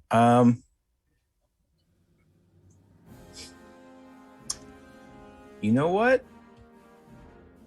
I kind of feel like this might be an easy thing to do. It's chaotic in the middle of battle. Cast detect thoughts on this guy. Yeah, that's an easy thing. Okay. Okay. We're all dying and strapped, and he's like, Yeah. I wonder what he's thinking. What you thinking? I mean, there's I love not it. much. A penny for your thoughts. Actually, I really like that. Yeah, you're welcome. I mean, Actually, there's it'd be not. copper for your thoughts, but it's fine. He's not. Easy is not a healer. Like, he does not have much of anything that he can use on that. So yeah, so it's a wisdom save of 15. Okay. So it's if you probe deeper. Yeah, but this will drop Mind Spike, which it doesn't matter because that guy's down anyway. So yeah. Okay. No problem. So it's a wisdom save. Yep, a 15. 16. Okay. So you'll still get the surface level. Yeah. Thoughts. And sorry, I'm just reading to make sure. Yeah, I'm reading. I'm doing the same thing. What is on its mind most in that moment? Yeah, you gain insight into his reasoning, emotional state, and something that looms large in his mind. Something that's such as something it worries over, loves, or hates. That's it. That's on a fail. Yeah. Otherwise, it's just immediate surface thoughts. Yeah. So I'd say so Easy reaches in and tries to probe, and is met with kind of a steel wall of discipline and determination that rebuffs his attempts at probing any deeper. But what he gets is surprising calm. Shit. Not peace, but like a there's still a little bit of adrenaline, but it's like he is calmly but very quickly assessing everything that's happening here and making his decisions, but he is not panicked or fearful. This is a very well-trained individual. Okay.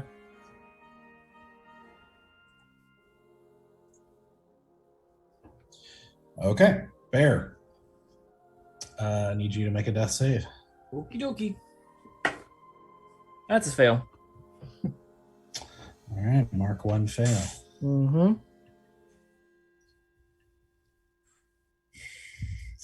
Okay, so now it's his turn.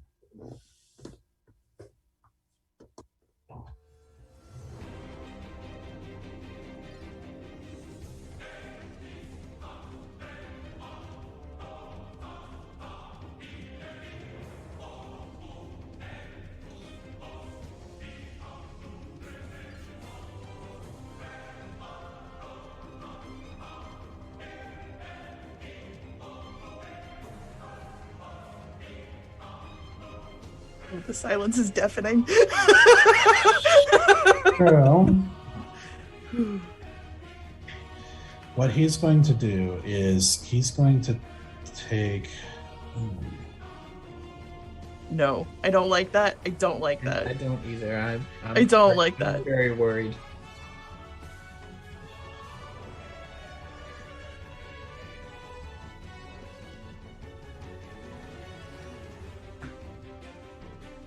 Okay, so what he's going to do.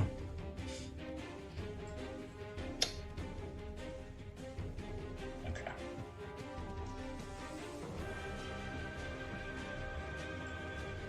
Okay. How many hit points do you have left, Valen? That's the worst question. Yeah, it's not a fun question. 26. 26. Okay. And Stoic? 1. Oh yeah. Yeah, I have 1. Mm-hmm. Okay. They're both invisible, though. Yes. Yeah, they are both invisible. But So, hold on. How many did you say, Valen? Sorry. 26. Okay. So you see him you see him kind of look around, noticing these two characters that just went invisible. Looks around, sees Easy off in the corner, just kind of quickly assessing very quickly.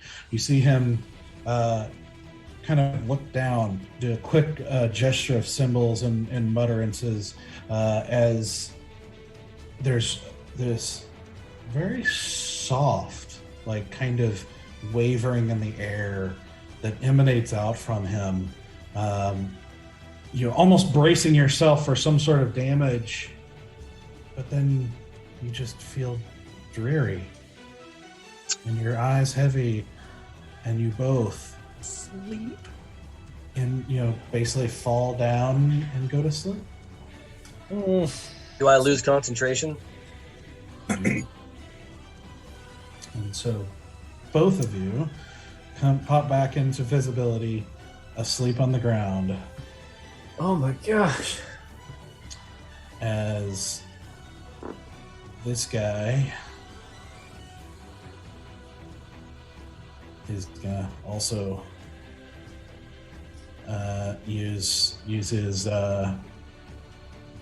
bonus and his movement to just get the heck out of Dodge. 25.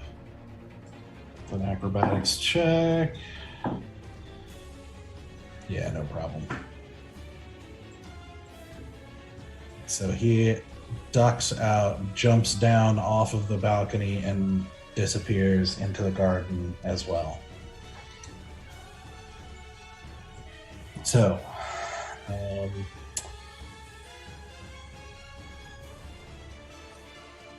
I'm assuming Easy's not. Is Easy going to try to chase them, or? I don't think so. I know Easy's chaos, but 4 of us are down in some form or fashion. I think he's going to wind up staying. Okay. Okay, let me make sure. Okay, so Easy's the only one conscious at the moment. Yeah. Actually, how much movement does Easy have? 30 feet? Mhm. If he moves out to the balcony, can he still see the one that the guy that just left? He can make a perception check to try. Okay, would that be an action, or are you giving me as a? I think in this case, because he's specifically trying to find people who are trying to run and hide, like I think it would be an action. Yeah. Well, might as well go ahead and do it. Why not? You said perception. Okay. At least you can maybe see which way they're going. Nope. That's rolled a 5. So apparently I got Easy's luck with the dice tonight when I'm rolling his character. Okay, yeah. He just ducks in and he ducks out, and you can see, there are hedges and trees in this kind of courtyard blocking, making obscuring vision, even with dark vision that he has, up to the wall. So he doesn't see anything. They're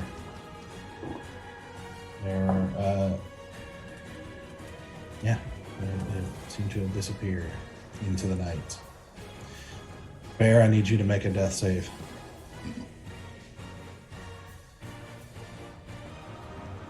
Success. Okay. Everybody's still down until easy. What do you want to do? Can he run over and take the health potion out of Balance hands and then put it into Bear's mouth?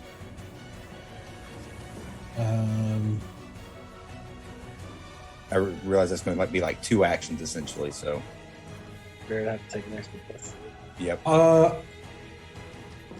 Yeah. That's okay, because there's no. I would make you roll, but it doesn't. You're not dependent on anything right now, so I'll let you do it and just go ahead and scoop it up and apply it. Pop it into Bear's mouth, and as Bear, you wake up. What's the roll for that? For regular, I think it's 2d4 plus 2. Okay. 2d4. I'm rolling now. I rolled a 4 and a 2, so 6, 8 points of healing. Cool. Okay. So I wake up, see Easy. And Asura is stable, so Valen and Stoic are still asleep, but we're going to say we're out of combat for the moment. Gotcha. So I kind of look around the situation. What happened, Easy? What's going on? Go through the whole thing about him about the guy running out the window. Both guys running out the window. Cool. Door. Can you give me a hand with Asura? And I go, go pick her up to bring her to the fountain. Okay. So you bring it over there, and you notice that the fountain does not seem to have any sort of magical effect on it at the moment. Oh. Yeah, because there was a fireball over there and it broke it. Sorry. No, it's not broken. No. But it does seem like it may have had a specific number of uses within a time period. Shit. Which appeared to be 2. Or it may be more, because you don't know what happened in this room before you guys got in. But yeah. All right. As far as you know, at least 2. Okay. I guess when I see that doesn't work, I will cast Aid. Which you realize is also why the guy glanced at it but didn't take it that last time. So he figured out it wasn't worth anything anymore. Stupid. As I'm muttering to myself, I take out a strip of cloth, tie it around my hand. I look at me, Stoic, and Asura, and I cast Aid, and I give all 3 of us 5 hit points. Okay. Who all got 5 hit points? What? Who all got 5? You. Me, you, and Asura.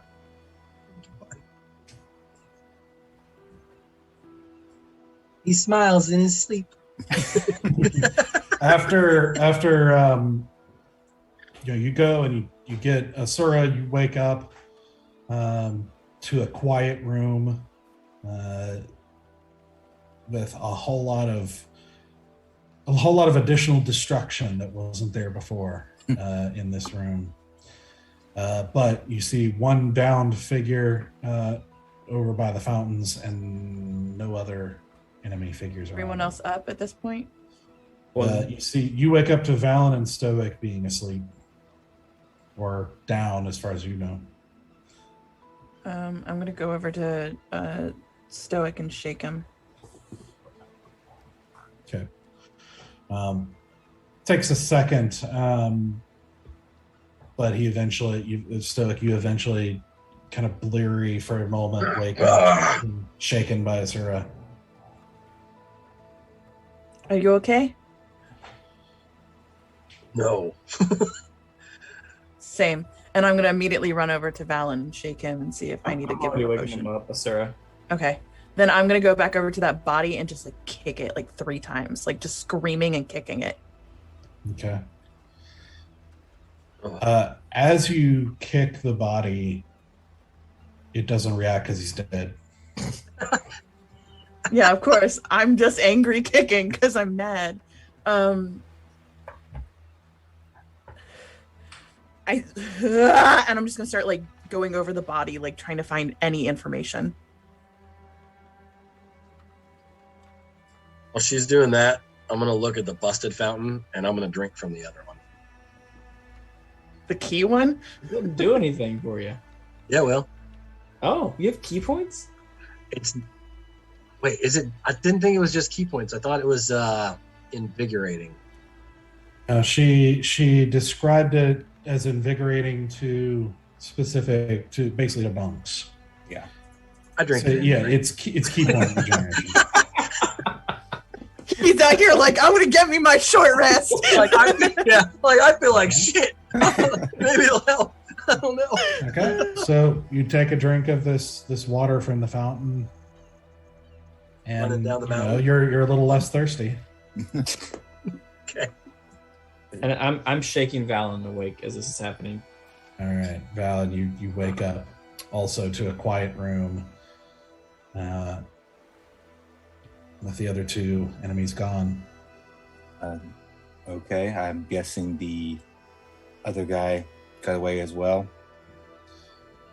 That's what Easy says. We were all down.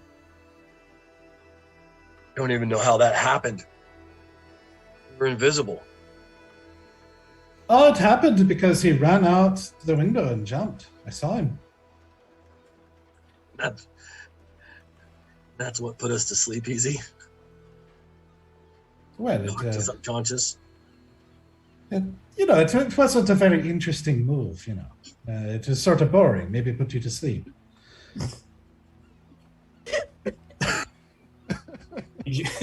The logic there is so sound. Yep. Spot on. I was so bored I fell asleep. Is there anything on this body at all? Roll an investigation check. +2, 17.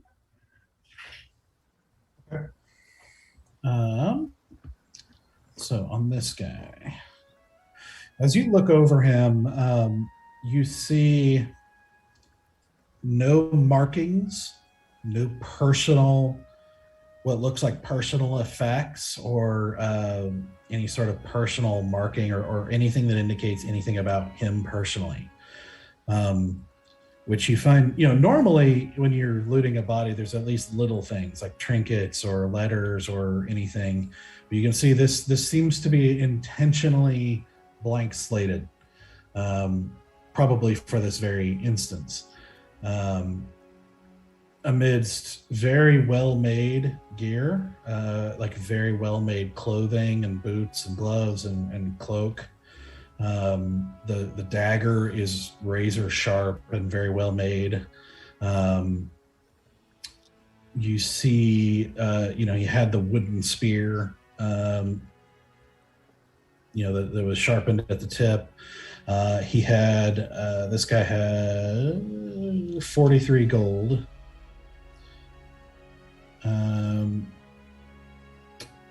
He had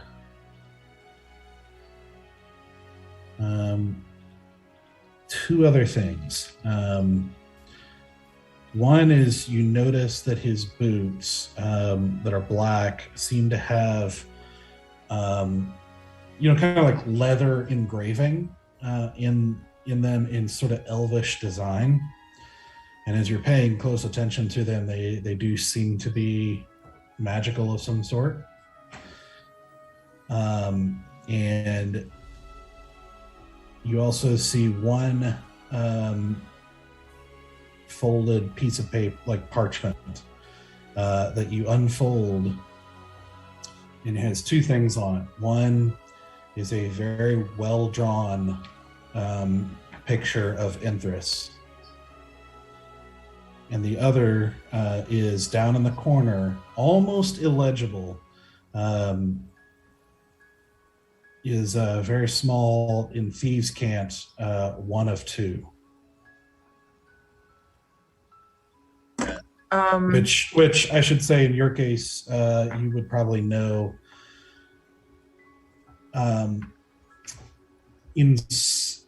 Or I should say, you heard. It's like this is basically high-level practice. What'll happen is with a crew like this, a lot of times the valuable instructions or evidence or whatever thing for the mission is given is often not given to just one person. They'll split up the info amongst the crew to try to discourage betrayals and that sort of thing. So the 1 out of 2 doesn't necessarily mean that 1 out of 2 targets, though it could. It just means 1 out of 2 papers. So there's another piece of info for their mission that is missing. So they had some other thing in their mission that you're guessing one of the other 2 had. And so this guy only has half of the info, which was apparently the drawing of Enthress.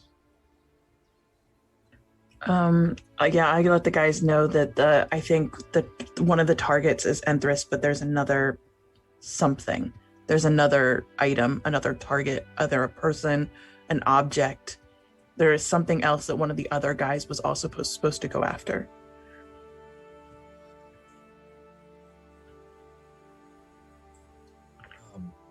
There's so much information we don't have, and I am getting so tired of everything being something that we are learning after the fact.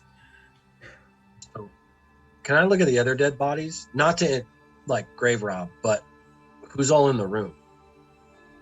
Yeah, so as you roll an investigation check, are you actually like looting them, or are you just looking at them? I'm not looting them. I just want to because I didn't hear if they got her or not, or if it was just guards or what. So okay, one of them, you see, like 2 of them are what looks like guards.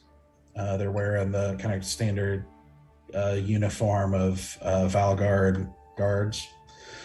You're also seeing a servant that actually has a dagger in his hand, like he was kind of giving up a fight a little bit too, but obviously didn't go very well.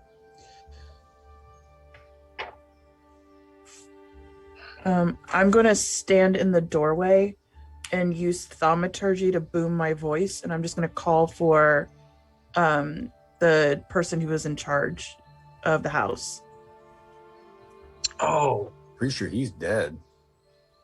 I haven't seen him dead. I saw the young woman, and I saw some guards, but I haven't seen him dead. You have not seen him yet. Okay, for some reason I thought I heard his name. I don't know if he is dead, but I just haven't seen him. Shoot. Yeah. Where did I put that? It's not the normal guy. It's not Alton. So it's No, it's the other one. Did you write it down? It's not. It's Alt. I know it's Alton Brown, and then it's not Alton Brown. That's how I remember him.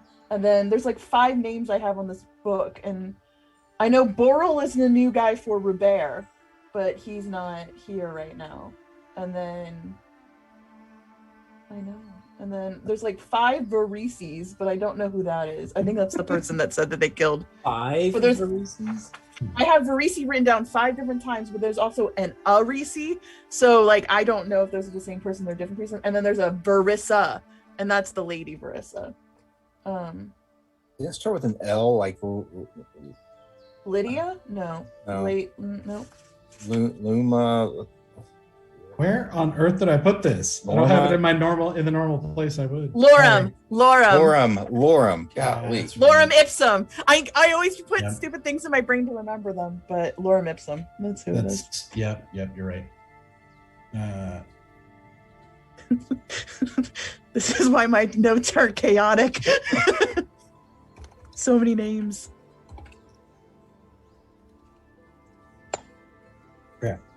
So you try to boom your voice to call Lorem.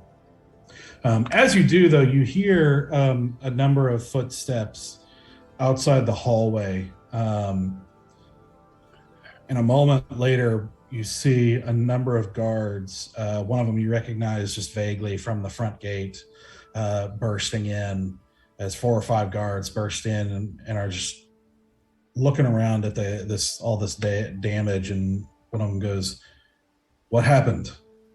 I immediately tell them, three in the room. We got jumped. 2 of them managed to jump out the window. This one we managed to take down. They were after Enthress and something else, but I don't know what or who. How do you know? They had an image of Enthress. He looks at assuming you show him, he looks at the image for a moment.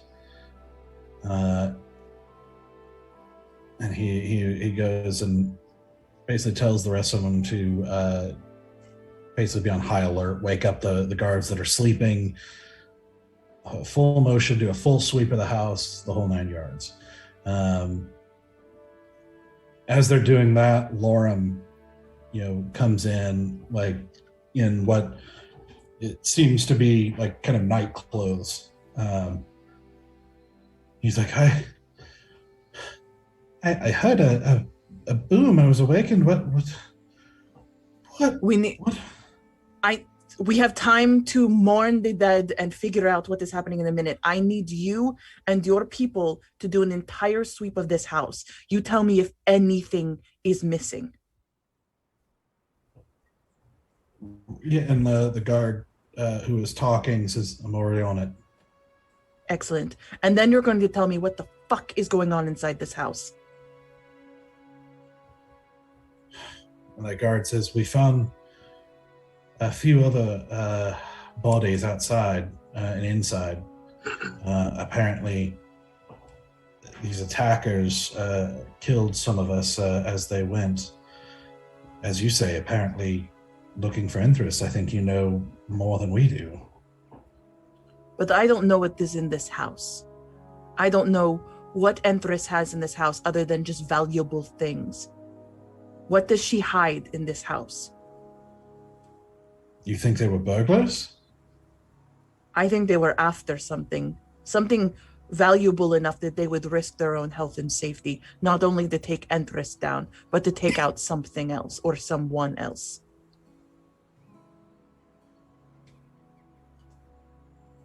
He kind of looks at Lorem. He says, "Well, there's quite a bit that's valuable in this house. I mean, you've been through the house. You can see there's quite a lot of value here. So There's lots of very high value objects." So Jeb thinks that this is my fault for saying that we knew about the guy in Lessa. But I'm wondering, is there something I can roll for Bear to see if he would put that together or think that's a possibility? I think that's up to you. Like, the way I look at it is characters kind of make their own decisions according to if you think of something or not. And if you choose not to as part of your character, then that's up to you. Okay. But otherwise, it's like if you figure it out, or you have a theory. Or... No, it's just be like Bear. I made him the not smart character, but he can't be smart at the same time. I'll walk up to Asura and put a hand on your shoulder, and just go. I think this is my fault. I think when I spoke in court, whoever was listening came after her. I don't think they're here to steal anything. I think they're the roundup squad or whatever you want to call them. Whether think it is your fault or not, it doesn't matter right now. I know, but like, I'm just saying we don't need to. I mean, search the house, yes, but I'm just saying we don't need to look for an item that they may want. They were probably here to get her. There is something else going on too, and we have no way to ask. And then I look straight at Stoic. Can you talk to this body? You are silent, my dear son. Unfortunately, I can't. But I have to say, I mean, you know, assassins better than the rest of us. But from what I can see, these look more like assassins than thieves, and they're not cheap ones either. Because these guys aren't your normal middle of the road kind of team here. Like, we don't often go down to just burglars. Assassins go after more than just people. There's a lot of things assassins go after. Knowledge is a big one too. True. I'm just thinking if these guys if they were sent to kill someone, maybe they were sent to kill someone and steal, true, but whoever hired these people have serious money because these guys are not your run-of-the-mill. Is there any way to get word to the other noble people in this area, like Lord Greenwood or anyone else, to check on their safety as well? She was not the only one inside that thingy court. Lorem says, well, I can certainly send servants to run from house to house. I can also send one to Lord Greenwood if you want. Send one to Lord Greenwood. Try not to make it screaming in the middle of town that there was an assassination attempt. Let's keep this a little bit quiet. But I think it's important that Greenwood and the other nobles know that there was an attempt. I agree. I see. It shall be done. And you might want to send one of your people to the city guard so that they are made aware of what is happening. Yes, I shall. The guard said we've already sent someone to notify the city guard. Thank you.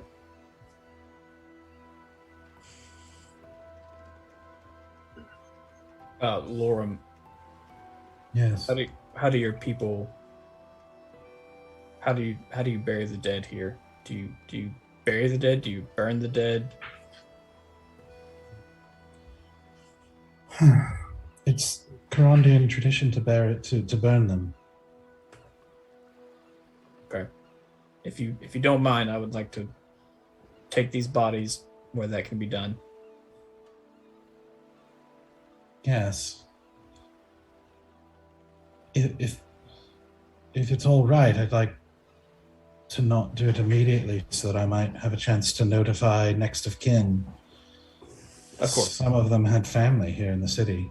Of course. I refer to your expertise. I just if the family wants help, I can be of service. He sort of eyes the bodies a little bit. You just see kind of sadness as he kind of looks at the servant in the corner and the two guards, and there's one in the kitchen as well.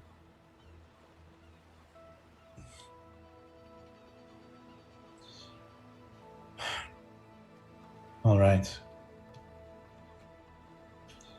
Is the necromancer truly dead? As far as we know. No. There is something greater than the necromancer out there still. I worry whether we should secure the bodies or not. It's not the most respectful thing that the families would want to see, but that's why I ask if this necromancer is truly gone, maybe we don't have to. If you're worried about it, we can put them all in one spot, and I have a blade here that once killed with it, they can't come back. I can keep watch to make sure no one comes back.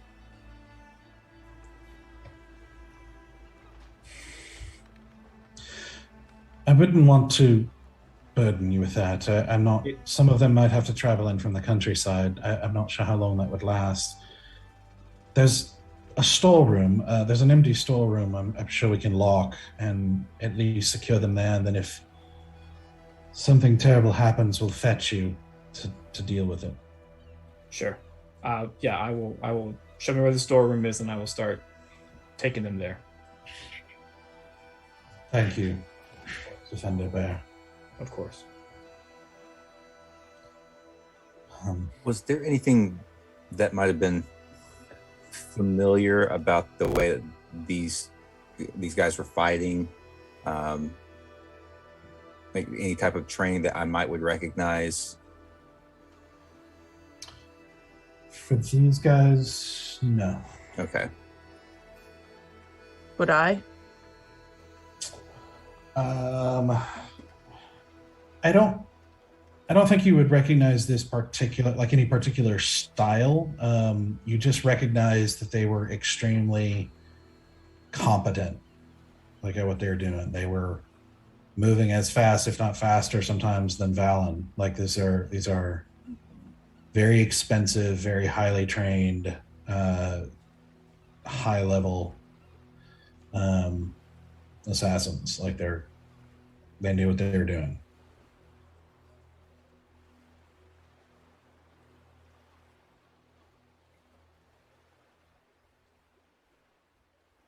I'm just gonna take basically everything off this body that I looted, collect it all up in my arms, and just like storm out of the room.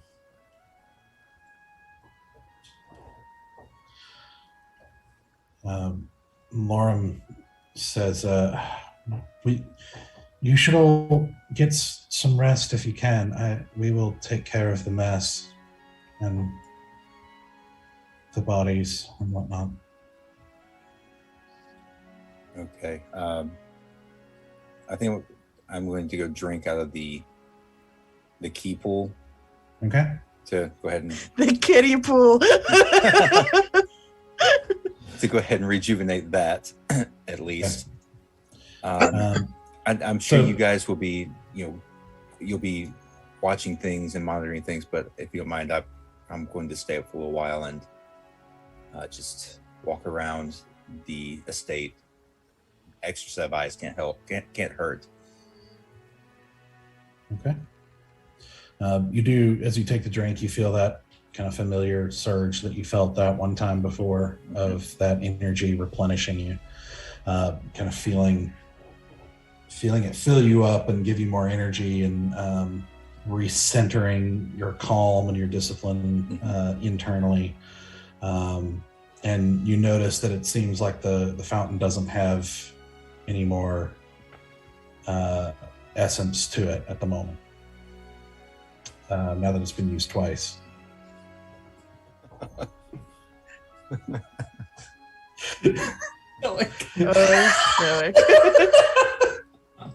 I get where you were coming from. He really would have he would have woke up feeling like shit. Yeah. And going, it helped the other guy. I'm drinking one of these. Okay. Stoke's just gonna take a couple deep breaths and then actually go after Asura. Okay. I go into my room and lay the armor pieces down on my bed, and you just hear me just punching them, just grunt punching as I'm just hitting the armor bits that I took off his body. Wait, is this where we're staying? Yeah. Yeah. Okay. We're house sitting, so we're staying here. We all have our own little bedrooms up on this hallway together. Oh, okay. Then yeah, I still go after it, but that's good information. Yeah. Yeah. Welcome. Thanks. It's like I said at the beginning, she basically said, she could see you guys were tired and she wanted to give you an easy job that would dissuade. If you were employed, it would be easier to say no to everybody else who's going to be looking for your services. And just said, okay, house sit for me and I'll pay you. And you got there, and it's an enormous manor. It is extremely wealthy. It makes Eldergate, I remember the place. Yeah, it's even bigger and more wealthy than Eldergate is. And this kind of weird Gothic architecture. It's very opulent. So I'll go check on Asura, and hearing her rage out, I'll just stand by her door and be like, she's okay. That's if it had been silent, I'd have been worried. Like Yeah, that's fair. No one wants to actually check on Asura. We found out early on that Asura doesn't do well on her own, but no one actually wants and to that's check on why her. I went after you. But like, I went up there and hear you raging out. I'm gonna be like, that's All right. cool. And then I want to go to my room. Not good, but okay. If But y'all I'll think that's fun, if y'all think that's healthy, that's fine. I'll bang on the door. And just go, let me know if you need anything. And then I'll go to my room because I'm not trying to have a sappy. Like, I might feel like shit. You're raging. Just, Fair. I'm here. And then I'm going to keep going. And I'm going to go find my room It's more than enough for Asura right now. and try to clean up. Because, like, I am cut and bleeding all over the place. Just, I'm going to clean up and just lie down for a little bit. Didn't we track one of them to Enthress's room at one point? Or did we think we heard something in her room and then it turns out that they were in? Yeah, you saw the open door. You saw some evidence of like sheets pulled back and things like that as Easy had stepped just inside, but it didn't hear anything in there. It heard noise further down, so step back out. And I think I'm gonna go in there and I just want to see if there's anything that other than the sheets that are like that maybe looks out of place, looks like it's been tampered with. I'm just with this idea, Asura told us the one of two thing, like there might be something else missing. It could be in her room. I don't know. Okay. Roll an investigation check. You know what? I'm gonna pull out the coin, the Ixie thing, and just hold it kind of in my fingers. Didn't you use it? I have not used trial. No, I used the Dark Luck Stone, but I've not used Ixie's coin since I think I found it. Like it's been a long time since I've used it. Okay. You flipped it when I was dead. Well, I tried to, but it was already too late because you'd already. Oh yeah. So yeah, I'll just flip it between my fingers, and Ixie be with me, and 4 crit success. Oh, yeah. Oh, good. Okay.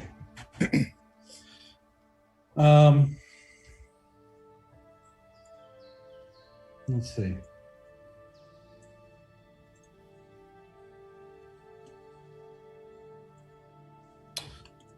Okay, so you go into, you slip into her room, lighting a candle to be able to hold it because it's dark, right? And you step into kind of a reception area, if you will, with kind of more of that kind of odd, kind of dark looking art over a large mantle fireplace. With very ornate, well-made furniture with velvety fabric over the top, with some kind of embroidered designs on the back cushions. You see an extremely fine thread rug in the center with a kind of ornate pattern of black and red. You see most of the furniture is some combination of black or red or basically things that kind of fit the Valgard colors. You see a rack of wine over on the side with lots of what look like old bottles of wine, as well as some other liquor and other forms of alcohol. You see a small room with a table adjoining this one, with nice chairs as well. That seems to be used for either meetings or dining or just sort of a private gathering area. And you see on the back of it is a map of Erythea. But it doesn't seem to have any like particular markings on it, except for Carandia is more marked than the other countries. Just, you know, with divisions of the provinces, some of the major towns and cities, with most of the major towns of Valgard marked as well. You see another room adjoining this that's looks like it's just has a big oak desk that's kind of dark stained with 2 walls of just books on either side, which looks to be like a study or a personal library. You know, you kind of look through it and you see a little bit of everything, a lot of art type books, like poetry books and books of sketches, and there's some science type books in there. There's a lot of storybooks, you know, fairy tales and heroic tales and true, like kind of true story accounts, things of that nature. You don't seem to see anything missing from this that you can tell. You even open the drawers, which are unlocked, and you see like some kind of stationery and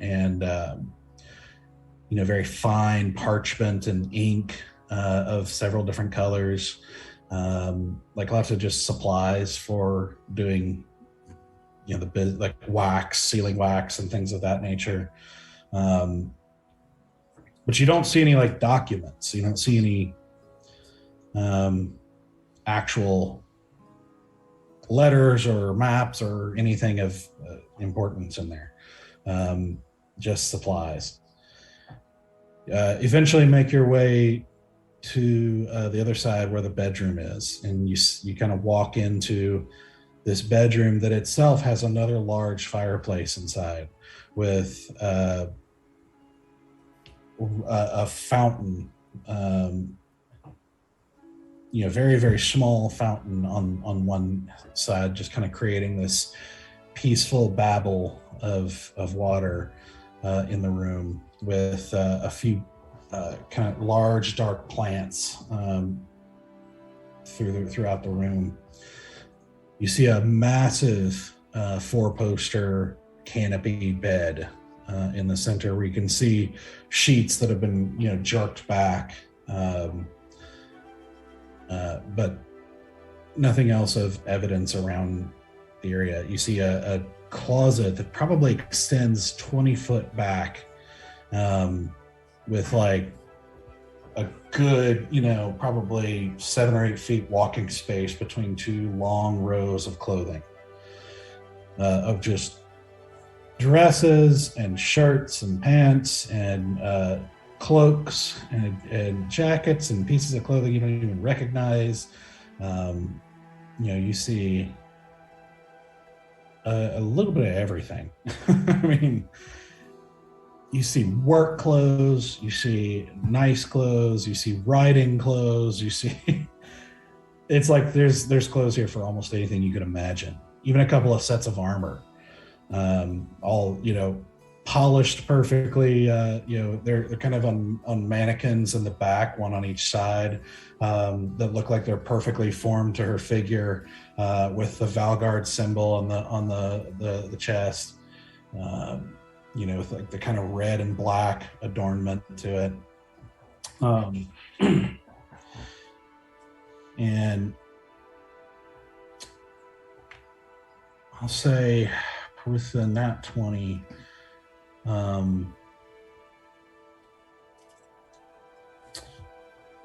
me a second here.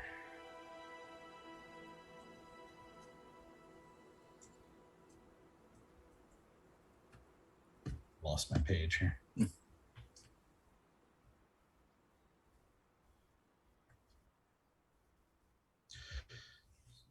All right, you see,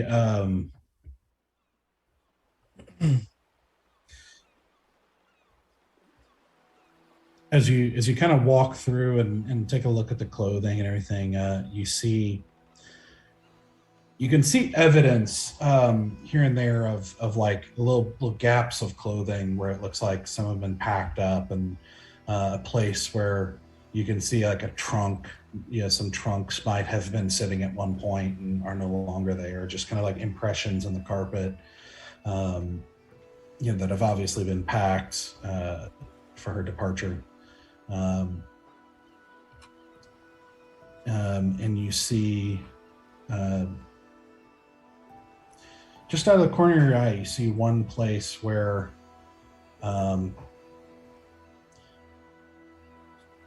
with anything less than a nat 20, you would have noticed it, but you basically see everything in this room, you can tell is just perfectly aligned, like perfectly placed,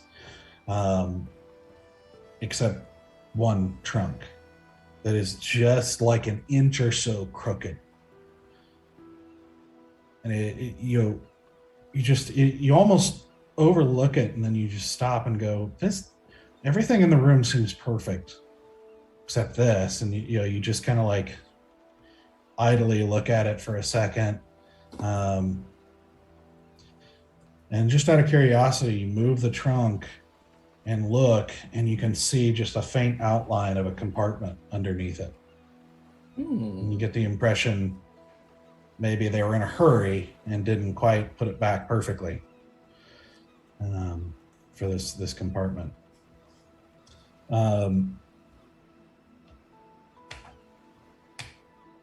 As you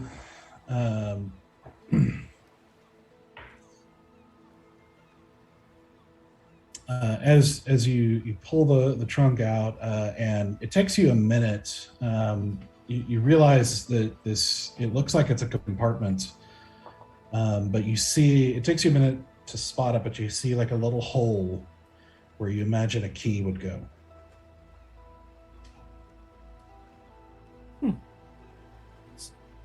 If I tug on the compartment door, I guess, does it come? It doesn't seem to be a handle or anything that you can grab onto. Okay, so it's just like the key. Yeah, it looks like a door to the compartment, but there's like a little keyhole, and that's it. Huh.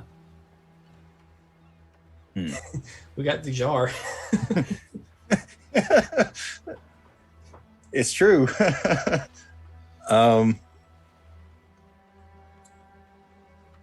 I think I go to find Lorem, actually. And yeah, Lorem, I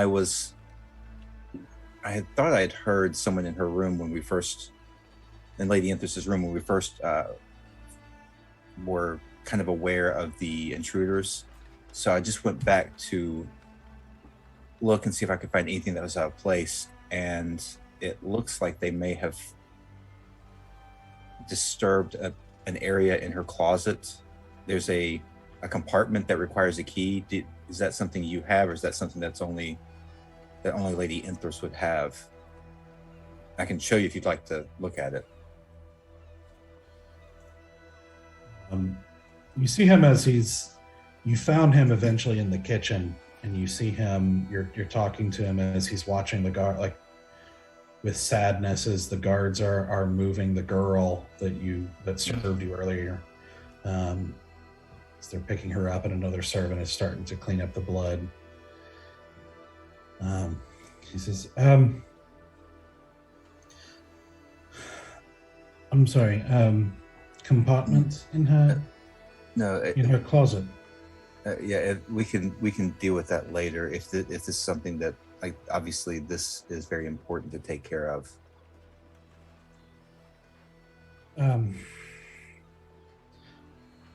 I think that's the worst part, is there's not as much to do.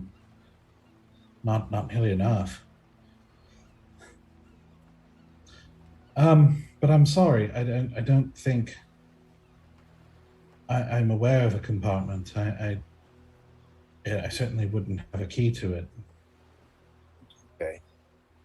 Do you have a way to get in touch with Lady Enthress immediately, or is she? We would just have to wait until she returns. Yes, I know she left in something of haste.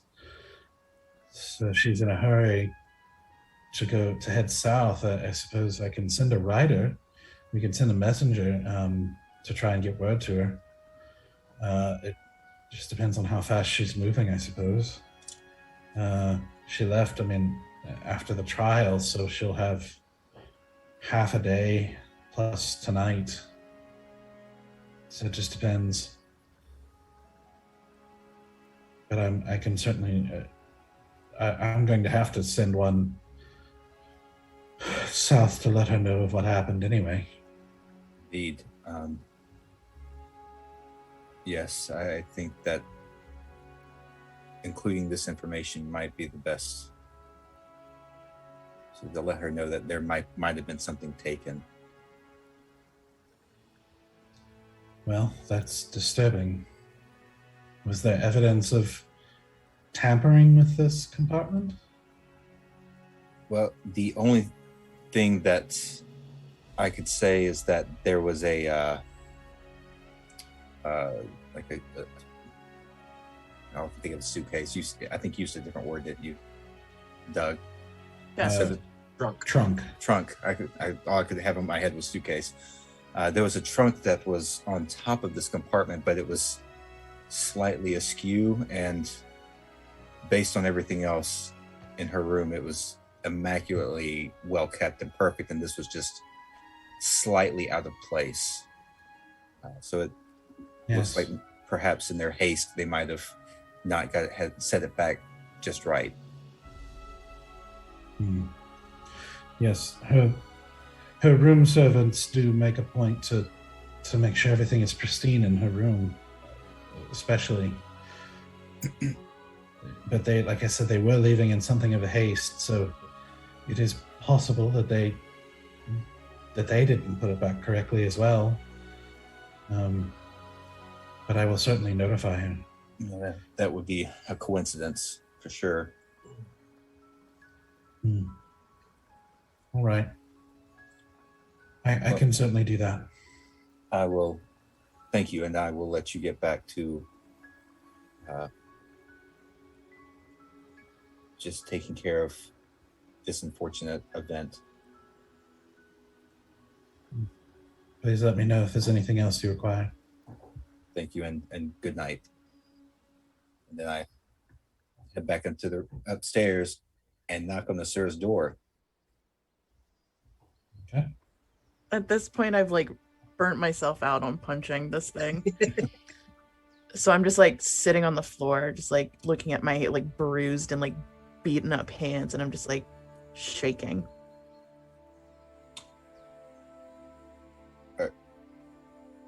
Did you answer the door at all, or because I just knocked? I didn't actually Oh, sorry. What? At first, are you okay? This was a pretty trying evening. I am tired of being the weakest thing in the room. I will squeeze the life out of anything that tries to hurt me again. Do you understand? Turn the door knob and slightly open it to a crack. Yes. What do you want, Valen? Well, I did want to check on you, but I also found something that might be of interest. And I just instantly pop up. Yep, what is it? I just my brain just goes duty, something to do. I was searching through Lady Enthress's room to see if there's anything that might be missing or anything that might be off. Mm-hmm. And I found this compartment in her closet. And I could be wrong. It could be nothing. It could be something completely innocuous. But You need me to pick something. I want to see if something has been taken out of that compartment. Done. And I just mission walk. I lead her right to where it is and point it out, and there you go. And there wasn't a key in this room anywhere? Not that I could find. Okay. Can I check for traps? Yes. Roll investigation. 5. Looks like a floor, with Yep. a compartment in it. Super safe. Cool. Then I'm gonna take out my lock picking tools and I'm gonna try to lock pick this thing. Okay. Roll for it. It's At Pandora's box. 20 plus no 3, way. 23. Nice. Where were all Yes. these when we were getting our ass? I was unconscious. I didn't roll anything other than not dying. You did roll well. Her one and only attack wasn't Yeah. that 20. It's true. And then I was dead for the rest of the fight. Oh. Okay. So you definitely stick in the lockpicks and work at it for a moment, and you discover it's a little more complex lock than the ones you're normally run into with doors and most padlocks or that sort of thing. So it takes you a moment, but you just calmly figure it out, and you pull and twist, and with a click, the lock opens and the door pops open. And as it does, as it pops up, like almost like it's spring loaded a little bit, and the panel pops up, you see a cloud of strange kind of mist pour out of the compartment. And that's where we're going to take a break. Damn it. Yep. Well, I still only have 5 hit points right now, so I could just go down again after opening this fucking door. Oh my gosh. It's something cool too. This is the guy that immediately went to bed. Just put Nope. Oh, We make good decisions. We be Sure. smart the people. best. Yep. The best decisions. So we're going to take a quick break, and then we'll be back in about 10 minutes. All right. Awesome. See you guys soon. All right, welcome back. Hope you had a good break. So where we left off is Sura and Valen were trying to break into a secret compartment found in Enthress's closet. And as Sura picks the lock and pops open the door, you see this sort of dark purplish mist seep into the room. I want both of you to make Constitution saving throws. And this is probably more for flavor because it's not going to matter. But I would try to pull her back as quickly as possible. I'm sure at this So point. I want you flavor. to both Yeah. make saving throws. Constitution. 16. Natural 20. Oh, Jesus! Okay. Oh man, Uh, Wayfair dice, man. Wayfair dice. They are magical. They have been doing me good. Same here, actually. So Valen saves, Asura does not. Oh my god! I'm dead!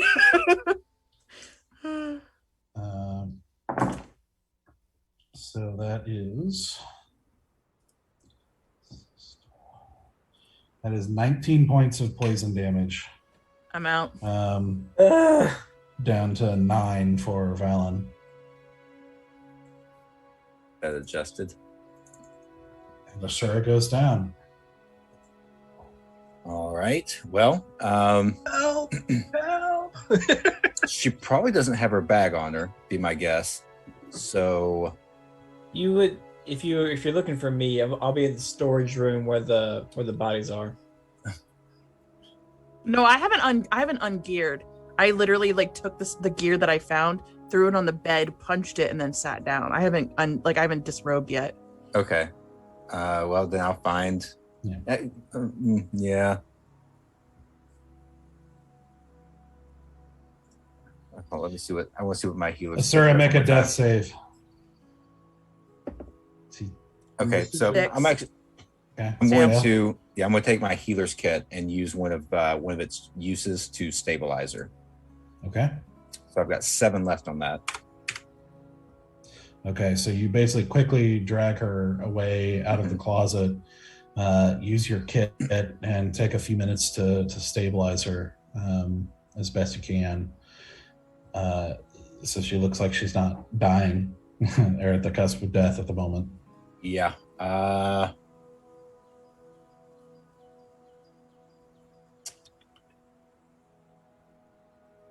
man, I'm trying to think what I want to do here. All right, I'm gonna rummage around for the other health for one of the other health potions. Okay. Yeah. So you take a moment, rummage through her bag, and find one of the health potions still remaining there. Pop it off. All right. And we've got 6 points of healing.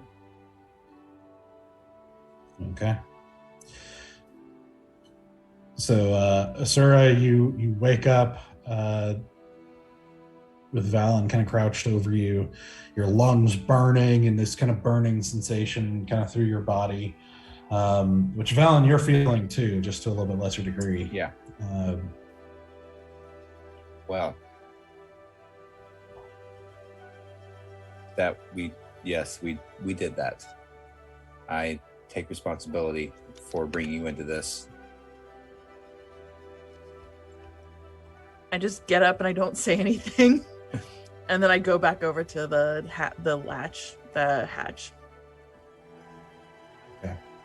So you wait a moment for the mist to dissipate, which takes a couple of minutes. It looks like it pours out for a few more minutes, but after you wait a little while for it to clear and you feel like it's safe enough, you make your way back in, smelling kind of the scent of some sort of flower in the room now. But you lift up lift up the lid, and inside you see what looks like it kind of goes down about 1.5 feet or so deep, and it actually goes a little bit longer to the right, like up under the floor a little ways. And you can see what looks like a few different boxes that are also kind of askew and not, they look like they've been kind of hastily accessed or pushed aside or pushed back or whatever the case is. You do see a few pieces of paper as well that you take a glance at, and seems to be names of about 4 different noble women. 1 or 2 of them you might recognize that from the time when you met them, when Valen sparred with Enthress, the 2 noble women who were there, as well as 2 others that you're not familiar with various notes on fighting style and progress and strengths and weaknesses around physical training and fighting. These seem to be notes around the kind of monk order that they are, the Order of the Nightshade that they've been a part of, and you guess these are probably members. With documents kind of addressing that. You also see, like I said, several very well-made wooden boxes, kind of carved and polished wooden boxes. You kind of see one that was, as you pick them up, you realize at least a couple of them are empty. One of them you open up and you can see kind of black velvet with a couple of wooden pieces that seem like they were made to hold a dagger that is not there. You see another one that's a long box that you get the impression was made for a sword, that is also empty with that same sort of black velvet interior.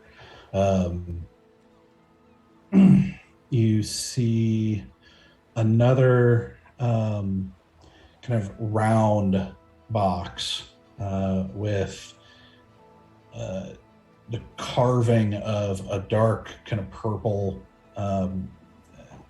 pointed petaled flower on the front. As you pop open the lid, you see inside are a whole lot of dried, crushed, dark purple flowers.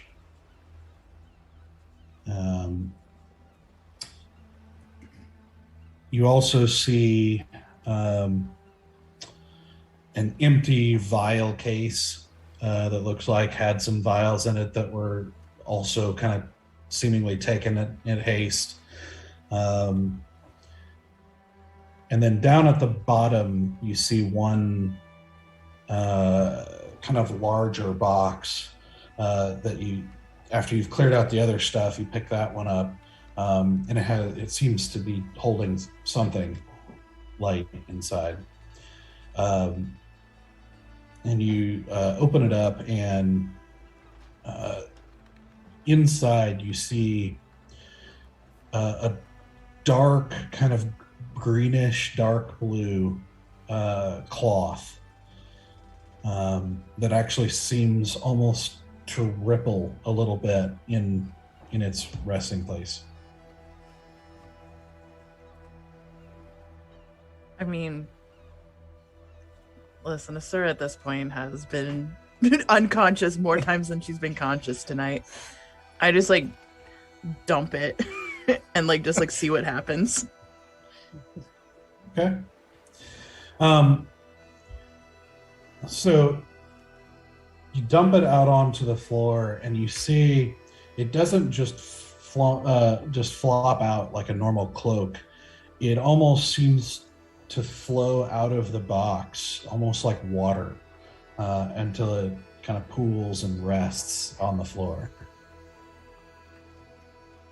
Just gonna pick it up because at this point Asura's like, kill me. Just the Whatever. universe can just kill. The universe wants me dead, so just kill me if you're gonna do it. Okay. Let's see. This is.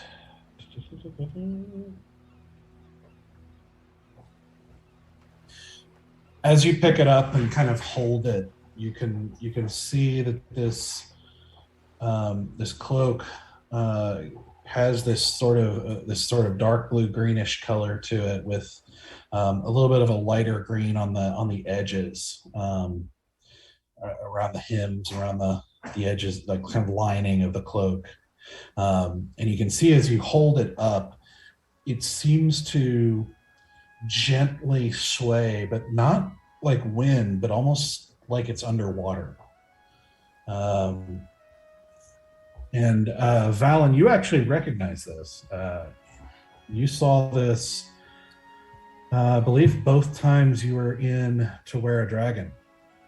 Okay. And he called it the Cloak of the Deep.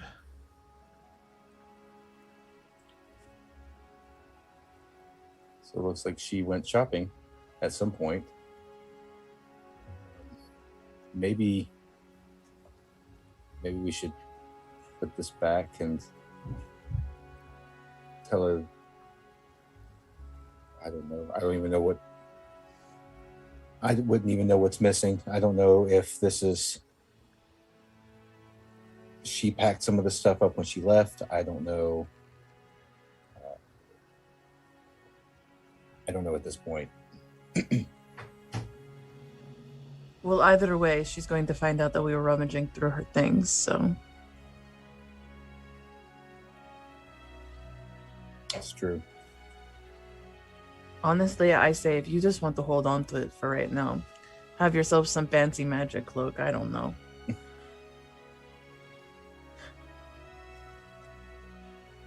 think I'd like to put it back. I'm gonna take out some of the dried leaves. Not all of them, just some of them. And put them in like an empty vial or something. Okay. We've got a couple of them now. We got a couple of healthy, empty health potion, whatever. We've got 2. Yeah. You know how I bought those and they were already used within 5 minutes of my purchasing of them. Valen, I'm going to say something very nasty. Please don't ever tell Stoic I said this. Okay. I hate him so much for giving up his ability to take care of us.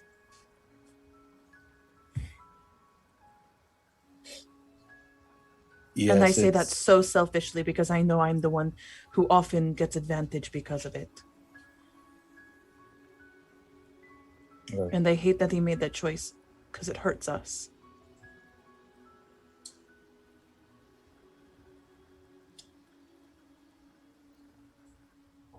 It does change a lot of things and how we have to operate. I think we operated as if he was a safety net for so long that we could be a little bit more careless, a little bit more reckless. Yeah, and now we can't.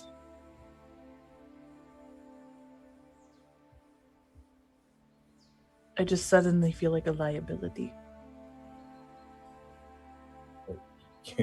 You're not the only one that's been taken down. I've had my fair share as well. Even Bear tonight, Stoic, almost.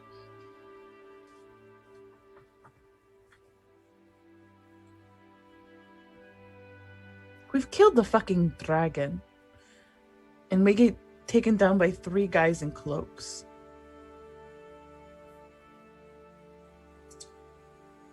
It's just so stupid. This is so stupid. What's stupid? All of this. Defenders of the realm. Heroes of a bullshit country. We're just constantly being picked apart by people who want us dead, who don't even know who the fuck we are. We don't even know who the fuck they are. This is so fucking stupid.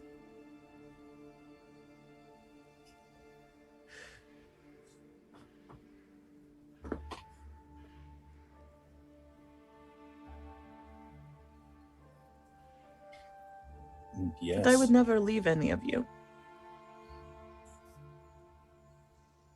No. I think you'd have a hard time anyway. I have a feeling there's a few of us that would fight you for it.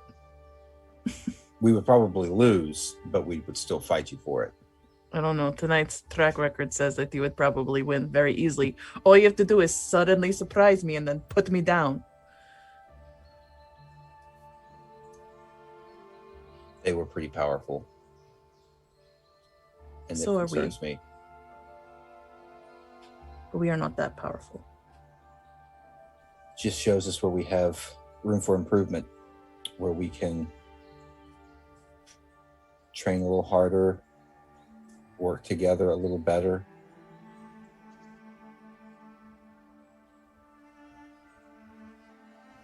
But we've got a lot of learning to do. And it's, in some ways, it's almost as if we are starting fresh with Stoic, because we don't know what his powers are. I don't know if he knows what his powers are at this point. Like everything that he does seems new and weird, and I don't know. It seemed like we were getting our feet underneath us, that we were starting to become a team that knew, at least to some degree, what the other was doing or what the other was thinking. Except for Easy, because nobody knows what Easy's thinking, ever. I feel like he is the most surface of all of us, and yet an absolute mystery. And I don't know how to wrap my mind around that. Yes, he talks constantly and says very little.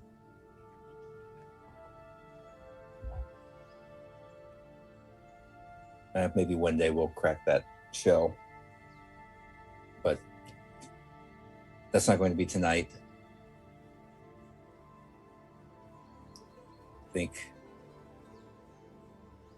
it's perhaps best that we put all the stuff that we found right here back and explain to Enthress if she asks, when she asks, that we were concerned something was taken, and that's why we searched.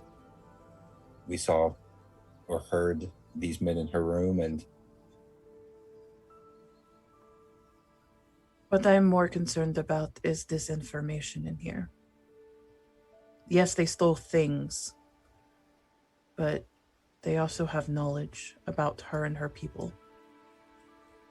And wasn't this whole organization supposed to be secret? These women were training in private. Now they know who these women are.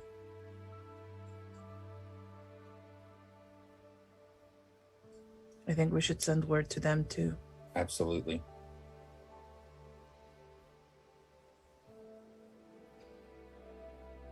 I feel like we are making things less safe than more safe. I know this wasn't about us, but we were here and we did not stop it. And that was literally our job. Except it would have helped to know what we were protecting, other than the physical building.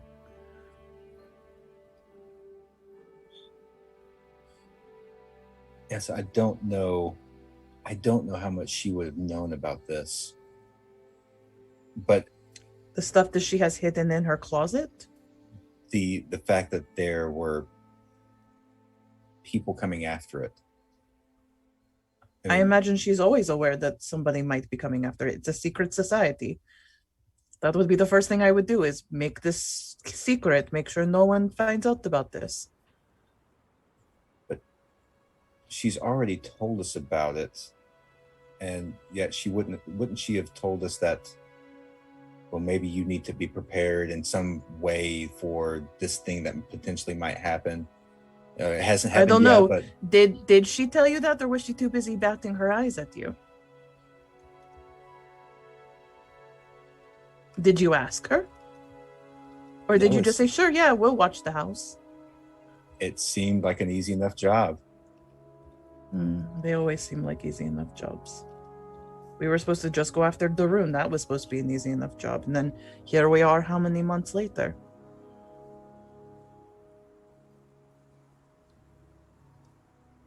We've been through a lot since Darun. Yes. And we've gotten nowhere for it. Other than stupid metals around our necks. People wanting to talk to us.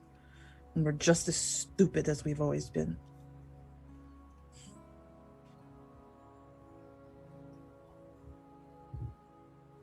It's hard when you feel like you are always behind everyone else. But I don't know. You don't just wake up one day and have knowledge. You don't wake up one day and have wisdom. It's learned through things like this. And I am not saying that I would have chosen this path. It's way more complicated and messy than I ever could have imagined. I know that the relationships that I've gained because of it, I would not trade, but situations and the circumstances and now being called heroes, whatever that means, I don't know. It's not the life I would have chosen. I think I enjoyed the almost anonymity I had at the monastery, being one of several of the same. Like we were all, I don't know, just students and monks, and I guess there's a bit of conformity.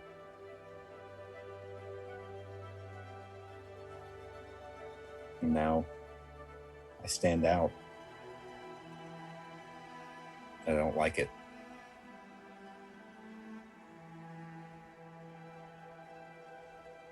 I miss being just a shadow. I miss being a thing people thought they saw once, but not someone they knew.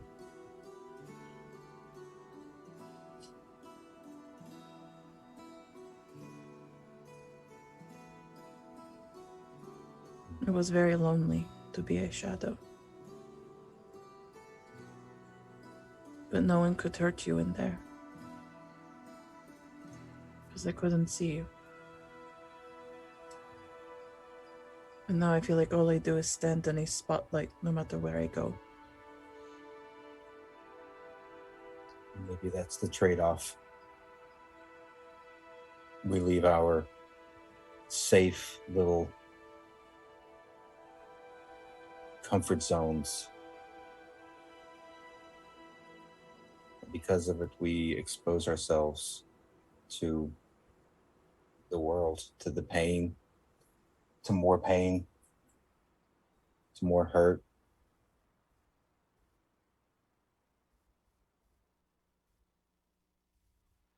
I just want to know why. I just want to know why I am here. Why must I stand in the spotlight? Why me? Why not any other tiefling? Or any other assassin or rogue? Or why not anyone else? Why not a better person? Why does it have to be me?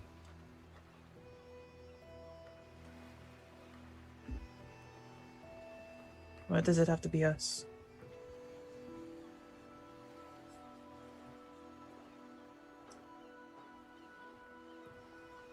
I don't know. I'd like to have some answer about destiny bringing us together or being on this path, because this is what was chosen for us and we're meant to be in this moment.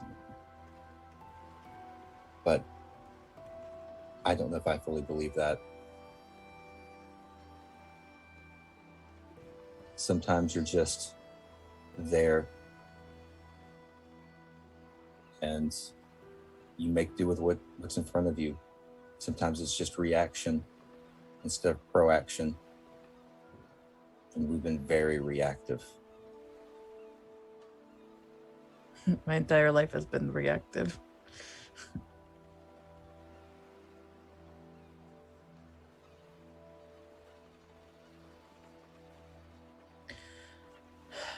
I'm still very angry. I'd say that you have every right to be. It's a rough night. I really want to hit Stoic. I want to hit him so hard. I just want to punch him and yell at him. But he doesn't deserve it. My anger has to go somewhere, and I feel like he's the easiest target right now. Well, his decision was very reactive. It was something he apparently did in the heat of the moment when he was scared and alone. And I know, and I can understand all of it. I understand it entirely. I'm still mad. Oh, absolutely. It's just like, I want to kiss him and I want to hold him and I want to tell him he's safe, but I also want to beat the living crap out of him for what he's done.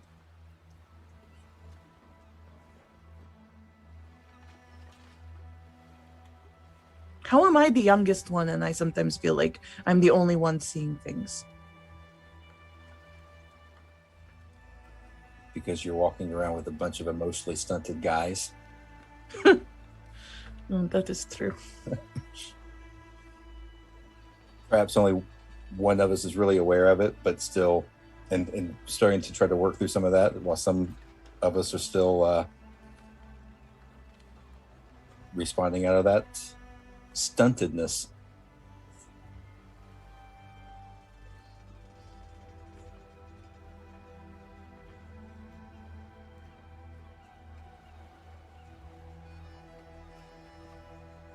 You really I'm going to are. walk. No, What? you talk. No, talk. Say your words. You say that this whole thing should go to someone better than you. I think that's just a lie. You beat yourself up over decisions that you've made, but no one makes all right decisions. No one makes all wrong decisions. And they're not a summation of the good versus the bad. You make a decision, you deal with the consequences, and you say, you know what, I will learn something and I'll make a better decision next time. And if you don't make the better decision next time, you go, you know what, I learned something here too. I'll make the better decision next time. It's the constant intentionality of growth. And I see someone that is trying, and that makes you better than most of the world, because most aren't even trying. I appreciate you saying that, but the decisions I have made have hurt more than just myself.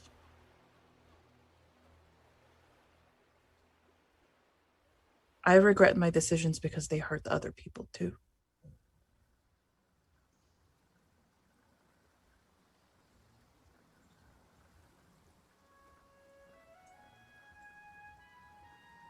And that sucks. And that's awful.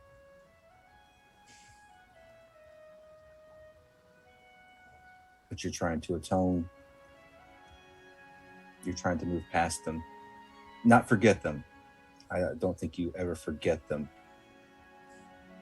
But not letting them have the hold of your life that they've had.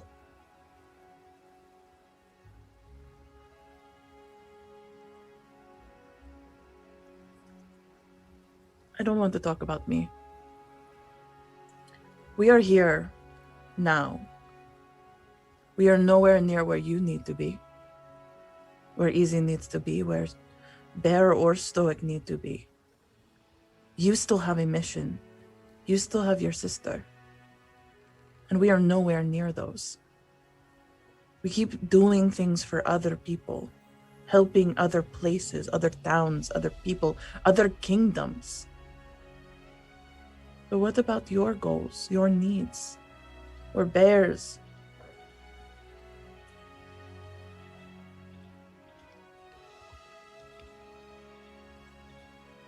Why must we all give up ourselves to other people? Why can't we also have the things that we desire too?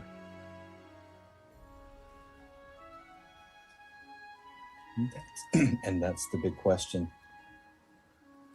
I don't know.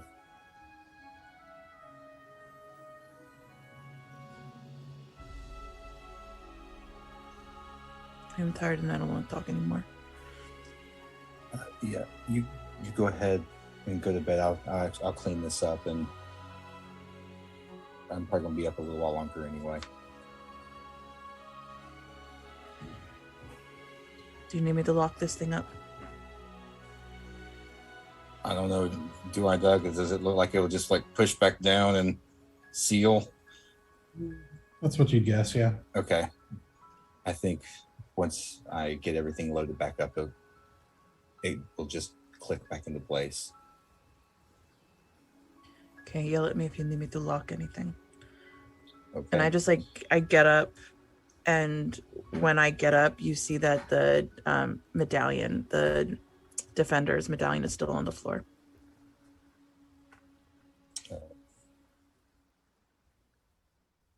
Was it sitting like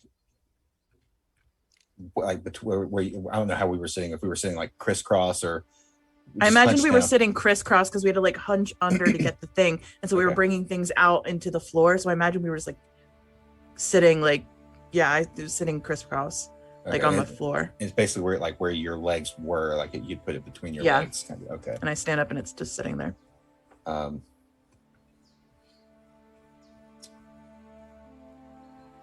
don't say anything. I pick it up and I hold on to it, and it's kind of a little bit of nod of recognition to this whole whole ordeal and put all the stuff back in the boxes and put it back in as best I can how we found it. Yeah. And then You so you take the nice boxes and everything, the empty boxes. Do you take the cloak or you put it back? put it back. I'm putting everything back. You fold the cloak up as best you can. Kind of odd to try to fold this thing as it kind of moves on its own a little bit, but It's a fitted sheet. I get it. yeah. You gotta tuck it around. You gotta tuck them. You gotta tuck them into themselves. Yeah. So eventually you get really tired. You just ball it up and throw it in there. It's like, I'm done. Eventually you manage to get it back in there and everything. You go to slide the box kind of back up under the floor, and as you do, you try to push it, and it seems like it won't push quite as far back as it did before. It's like, won't kind of slide down and slot nicely next to the box with the crushed flowers, like something's blocking it. So you take the box back out and reach back in there, and your fingers brush over what feels like a book. You bring it out. What you see is a somewhat old looking book with the title Returning Blows.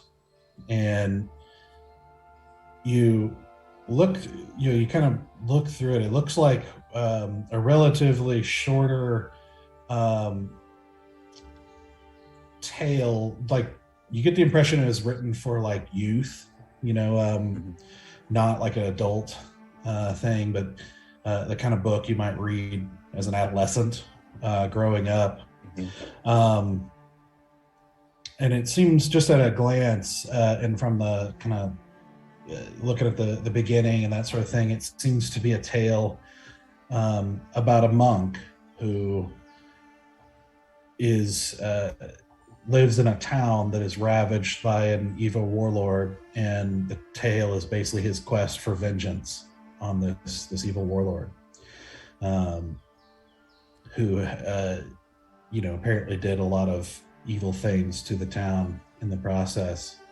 And you can tell this book is definitely not new. It's been around for a while, and you just sort of flip through it, kind of pausing here and there to kind of get a feel for what it's about. And you get to the end where the final scene is where the monk is finally standing over the body of the big bad guy, and kind of him sort of reflecting at finally being at peace with the death of, and you see, and it seems to be the only place in the whole book that's like this, but you see the name of the bad guy has been scratched out with ink, and above it written another name,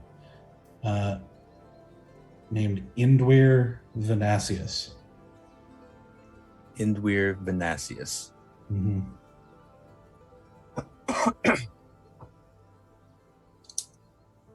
In kind of what looks like jagged, kind of angry writing.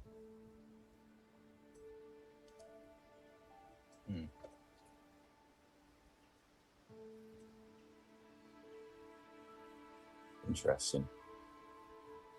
This night is just full of surprises. Take a few mental notes and then slide the book. Like, make everything fit now. Recording in progress. Oops. Sorry, didn't mean to do that. Recording stopped. My bad. All right. Sorry, messed up technical stuff here for a second. Dude, I thought that popped up only on my screen. So I was like, with a touch. Was that Chaldron speaking to him? Yeah. Yep.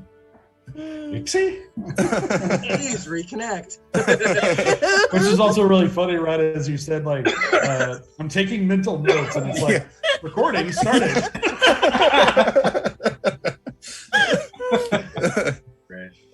right. Okay, so you pack up everything else, including the book. Yep, everything put back where it's supposed to be. Okay, and then so as you guys, so you put it back where it belongs, and get the compartment latched and kind of put things back in place as they were. Mm-hmm. I know you said you took a look around the grounds too, and you notice eventually a detachment of city guard has been assigned to kind of give additional protection. Mm-hmm. And you see them patrolling the gardens at a much higher rate now. As you kind of see servants trying to clean up various, pools of blood and that sort of thing. And by this time, the bodies have been taken care of. But so you guys, I know, Barry, you said you were going to go down to the storeroom. Are you staying up, or are you going to eventually go back to sleep? Well, what I'm going to do is, I'm going to first put the bodies in the storeroom and take their weapons, at least, put them somewhere else, and then make sure the door is locked tight. I will go to bed. I'm going to put my armor back on, and I'm going to wrap up in a blanket and sleep in the hallway where all our rooms are. Okay.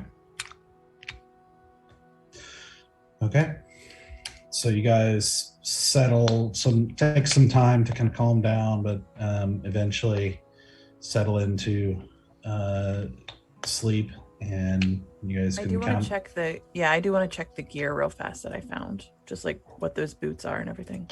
Okay. Yeah, so you spend some time and look through it. I'll send you a link real quick. And not too long, but Stoic at some point would have wandered out and went down to the kitchen and tried to find some meat.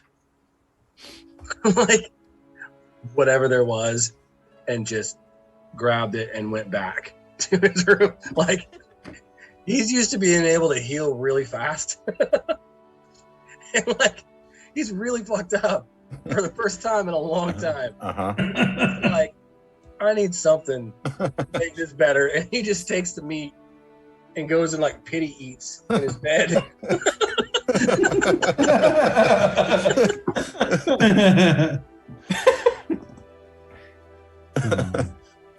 Okay. Tara just sent you the link for the boots. Otherwise, you guys fall into a sleep after you settle back into your room. Yep. So you can count a long rest. Woo. I'm alive. You rise eventually to a somber household where you can, like, all the servants are still doing their duties and everything, but you can just tell there is a very serious tone to the house as they all kind of talk in hushed voices and all seem pretty disturbed by the night's events. You see different faces at breakfast, and as they serve you another very nice breakfast. And so you eat, and as you kind of get ready to face the day, what do you want to do? I say to the guys, I think I need to find my Silver Flame companion. I was gonna stop by what's his name? Your temple, Stoic. What's the guy's name? Octo. I was gonna stop by the temple, see if I could find Octo, see if he knew or had seen my companion. Probably should talk to Octo. You're welcome to come along. I don't have to hide this, but so you know, I will be wanting to talk to my companion. But I'd like to stop by. I want to call him Horshada, but that's not it. Thank you, Horshada.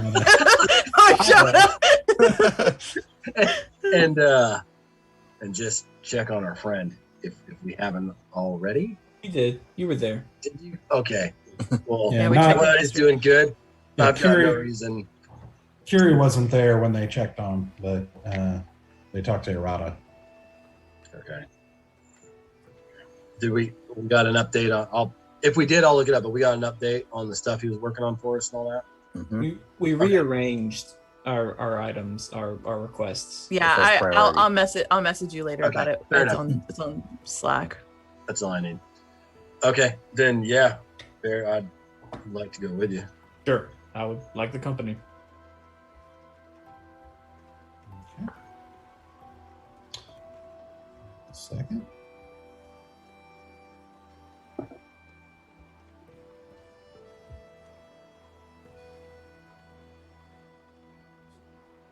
Was Octo at the trial?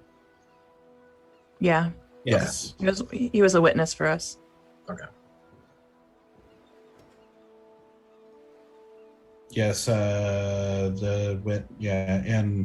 because one of the things that was brought up was the priest that opposed him becoming the new archpriest suddenly like disappearing or being killed, and that was when the girl Verisi stepped forward and said that she did it. And I haven't told y'all what I know about Verisi. I just realized that. Just so I can gauge my interaction with him. Is he now the new head? Yes. He is now the archpriest of Columbia. Okay. I figured as much. It just shapes the conversation. Mm-hmm. That's all. I hear that you guys are gonna go talk to Octo. Yes. Yeah. You're not being silent about it. Everybody. I'm just gonna lean in and just like, is there anybody that's in the room right now with us? Like any of the people? Yeah, I mean, there are servants kind of standing by the wall ready to serve. I'm just gonna come over to like, so we can all be on like the same side of so I'm not like talking over the table. And I'm just gonna say, I think you all should just be very, very careful.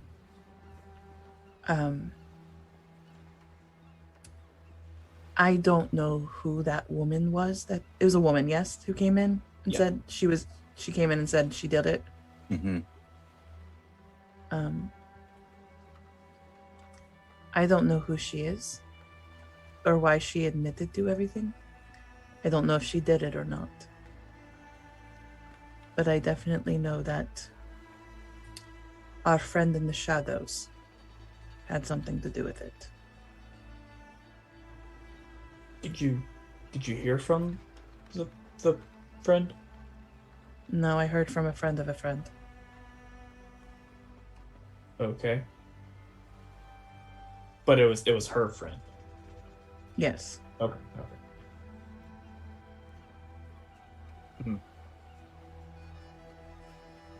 Really? Mm. Oh. Apparently it was a gift. Cool. I'm appreciative of the gift, but that makes me concerned if our friend in the shadows thought that we did it and that they were helping us by covering for us, or if they know really what is going on and who actually did it. They could have done it themselves. Mm. They very well could have.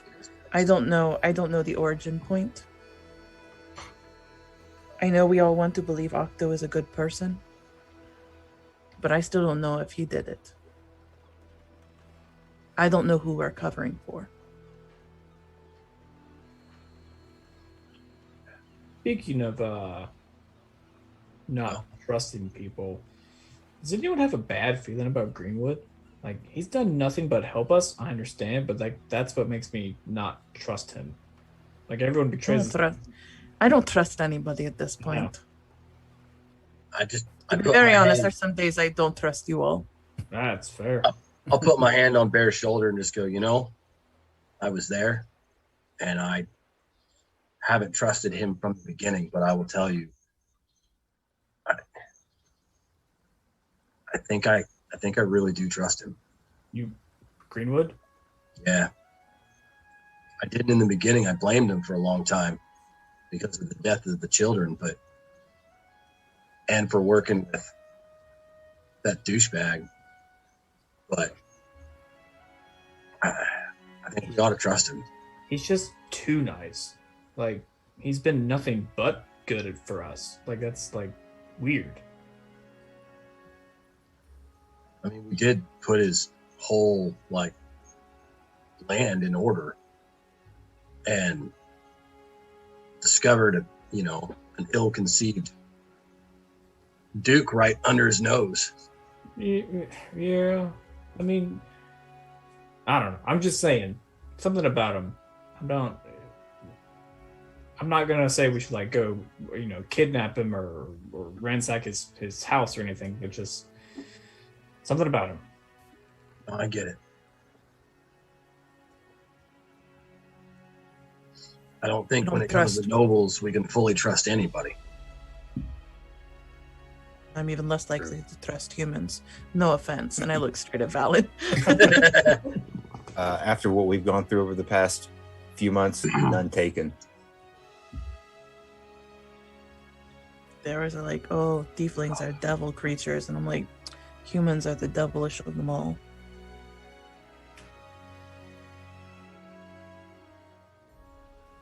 Right. Well, does anybody else want to go with us, or? I would rather not go to Chaldron's abode at the moment. I am very angry at him.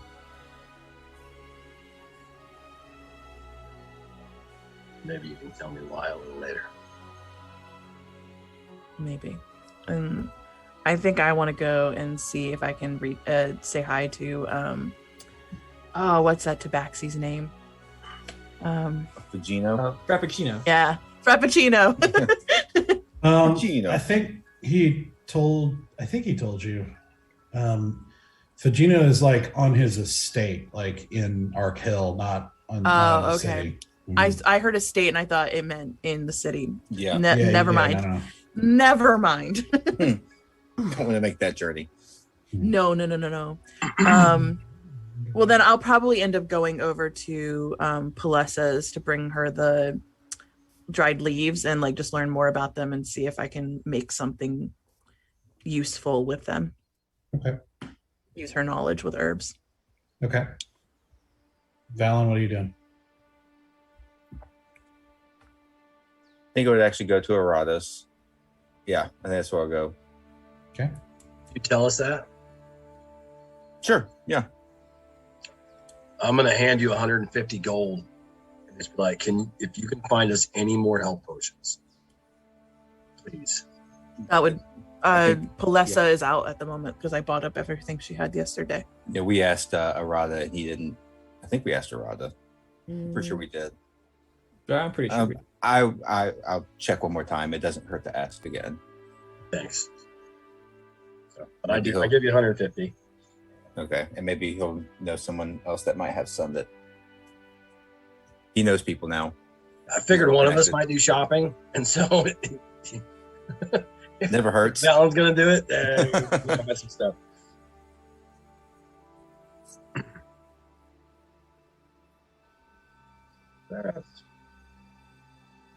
I guess I better put 150 gold in my. Yeah. All right. Well, I guess we'll be on our way. Let's do it. All right.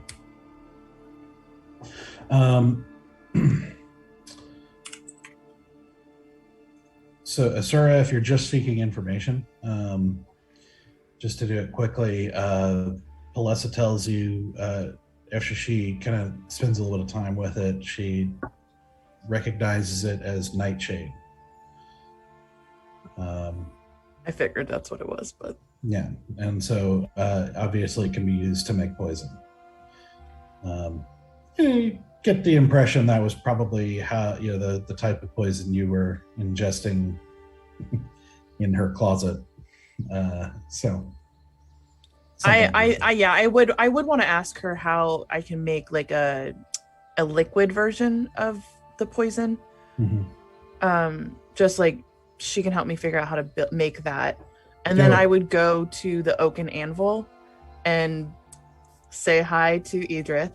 And then I would try to figure out a way to make a mechanism in my tail weapon to like have it sit inside the tail weapon. So like if I flick open the tail weapon, it like coats the blade. Okay. But that can be just a thing I do on my own time. Yeah, well, we'll discuss that later. Yeah. If I can figure out how to do that. Do you have a poisoner's kit? And are you proficient? With yeah, it? I have a poisoner's kit. And are you proficient with it? I have no idea. I just know I have one. Look in your proficiencies. I think it should say it there. Don't they establish Yes. proficiency? Yeah, you are. Okay, then yeah. Okay. I was like, I don't know. I don't know what I'm good at. She can give you instructions. It'll be like anything where it'll probably take some practice to get good at it, but you'll have the idea. And I mean, you only took a vial of it, so it's probably only enough to make one vial of poison, basically. Yeah. So you only get one shot at it with that, but yeah, she tells you it is possible to get more. It's not the most uncommon thing in the world, but it's usually sold by less savory contacts, like because there's not much use for it besides poison that she's aware of, so she doesn't sell it. But if you have connections with the right people, you can get more. Cool. Yeah, I just want more of the knowledge than her to do it for me, so I can do it for myself. Sure. And then I'll go to the oaken anvil and deal with that nonsense. See how Edith feels about the giant piece of wood I left for him.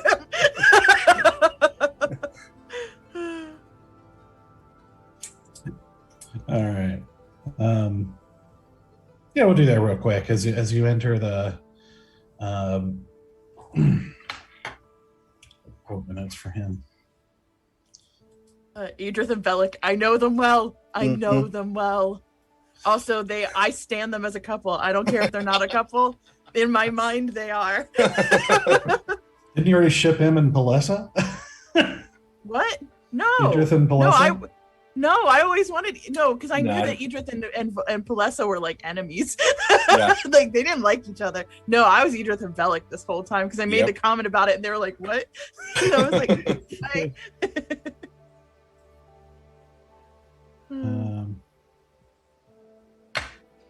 Listen, I'll ship the NPCs that you make. I will do it.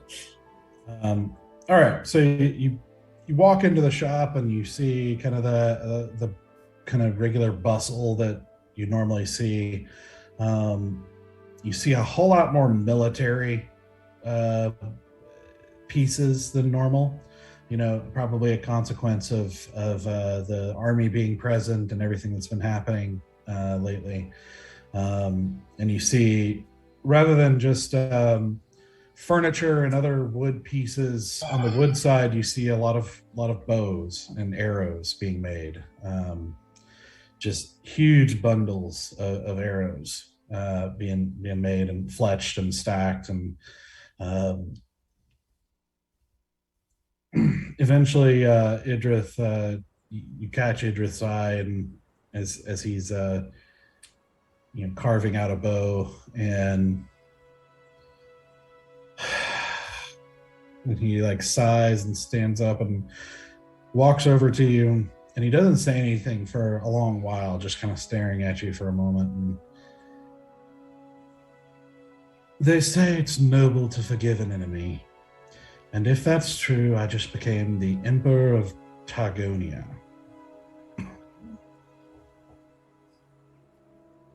Well, you're emperor. I thank you.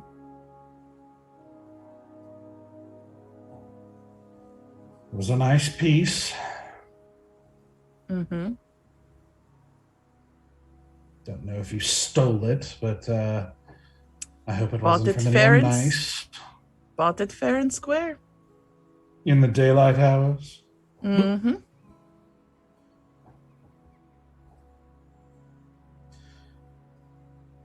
While I am still working on a bow for you from it. Not sure how you're going to pull it without any muscles to speak of, but it will be fine for some. It will be a fine piece for someone who is capable of handling it. I'll do some push-ups.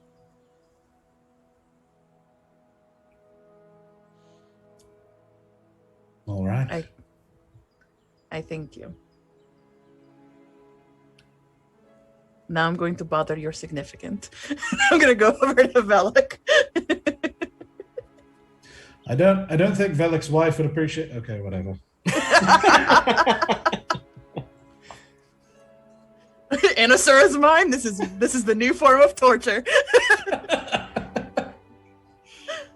All right, so you go talk to Velik and Yeah, start trying to figure out. Okay.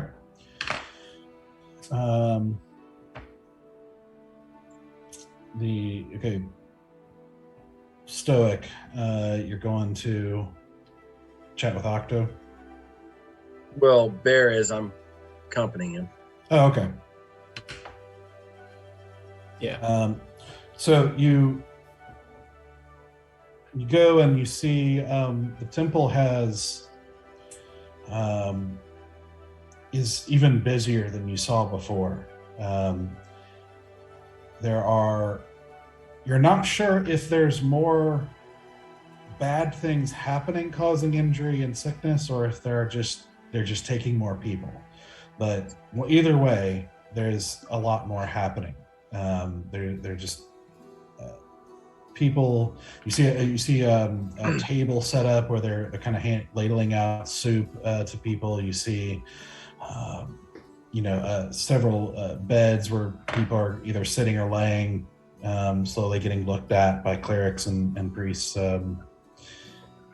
as you go, and you eventually do see Octo praying over someone laying on one of the cots, and after he finishes praying, he stands up and notices you, and he walks over. And before he gets there, and like hopefully one of them can hear us, I'm just gonna whisper. Or we could have done something way over. I just whispered to Stoic, like, by the way, I'm still right pissed at you.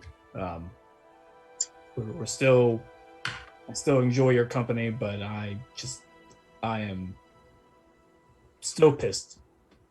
I'll get there, but I don't know how I'm going to handle this meeting with Octo. I'll try not to bring it up, but just know I'm still mad. I can deal with that, Bear. I mean, you should be, but just if you don't mind, yeah, I'm gonna bring it to Octo myself. If I could. Yeah. Thank you. I will. Yep.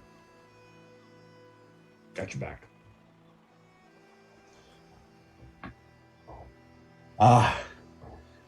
So glad to hear good news for you. It would have been absolutely terrible if they had decided to turn their back on you after all you've done for this country. But I suppose children's looking after us all. Yeah, thank you for what you said in the court as well. I definitely appreciate it. Of course. I'm terribly sorry if any of those strange circumstances would have come to bite you. I honestly don't know much about it. But I'm glad that they determined that it had nothing to do with you. And well, I suppose I'm glad that the guilty party came and confessed. Yeah, that was quite convenient. It was a bit strange, wasn't it? Mm-hmm. Do you know who she was? No, and unfortunately, I couldn't talk to her. The city guard would not allow me to. Yeah, I don't think you made great friends in that lot. Nope. We seem to have burned a few bridges. Well, I did more the burning than the rest of the group, but it is what it is. Well, like I said, I'm glad that they've determined your rightful place as heroes. You gotta stop calling us heroes, especially you. Well, I suppose I can understand the reluctance to accept it, but considering all you've done for us, it's a well-deserved title. Very kind, but just makes me uncomfortable sometimes. Well, I can't say I'm quite comfortable with the title I have now, but Yeah, no, I can see that. I do have hope for being able to do the things that my predecessor wasn't willing to do. I'm hoping to make the order more what it was meant to be. Where temples are safe havens for the poor and the sick and the needy, and not just refuges for those who pay their tithes, you know. I think we could do so much more. Agreed. I do hope you are able to pick up where he left off. With children's help, I will. I did have a favor/question to ask of you. I believe last time we were in town, I think you had told Stoic that you had seen one of my companions, the Silver Flame, looking for me. I didn't know if you had any information. Have you seen him? Do you know what he looks like or anything like that? He's a burly fellow, but well kept. You know, he's got a long ponytail, a little bit of grey in there, with a kind of close-cropped goatee. He's been about here. He's been lurking about. Usually stops by once a day or so. Okay. You know, mid-afternoon or so, sometimes later. Okay. Checks in. Wants it to be known that he's looking for you. Okay. Doug, do I recognize him? Do I know who he's talking about? Let me look.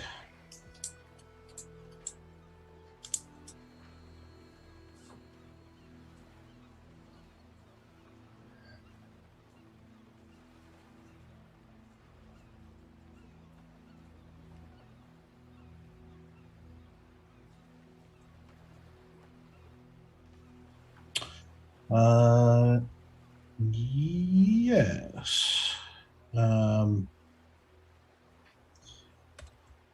Well, you don't know for sure because there are a couple of different ones that match that description. Okay. But the one that comes to mind is Orjack.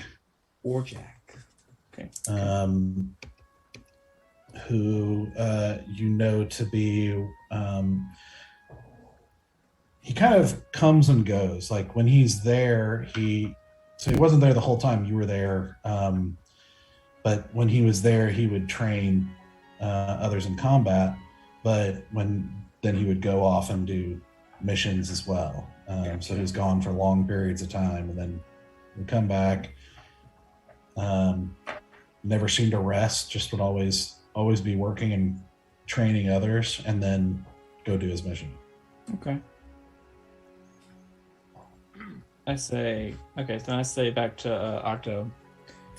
Oh, I may know him. Would you mind if I just stayed here until evening, just in case he comes back for me? Of course. I would just ask you to take a seat at the bench toward the front so that you can stay out of the way of the workers. You got it. I can.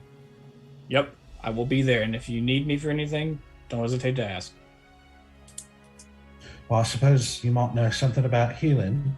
I do, actually. I could put you to work. I don't have a lot of healing, but I'll do what I can. Right. Get to it then. All right. You too, Stoic, if you want to help. Well, actually, Octo, I kind of came here on other business. As he says that, I kind of like back away, like, I'll let you two talk. I go do my work. I had to make some hard decisions lately. And one of them I don't regret, but I'm not entirely confident in the decision yet. And I will remove my holy symbol and I will hand it to Octo. He kind of looks surprised and takes it from you with a sort of concerned look, and he looks down and sees the crack going down the middle of it. Oh, my son, what have you done? We got into a little bit of a scrape in the Feywilds, and you remember me telling you that I made a mistake prior, and it kind of cost me something pretty big. Yes. Well, I had to double down to save my friends. And to be honest, I've really tried to trust children. But after seeing the old high priest and the route he went, and the attack on my temple, the death of my father, I lost my faith. And I think I need to find a way to right the wrongs I see on my own and with my own ability.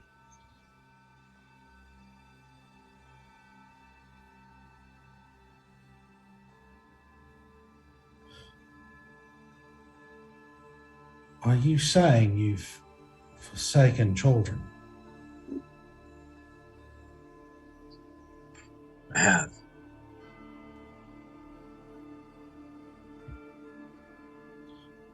He walks a few steps away to an empty bench and takes a seat, just kind of looking stunned.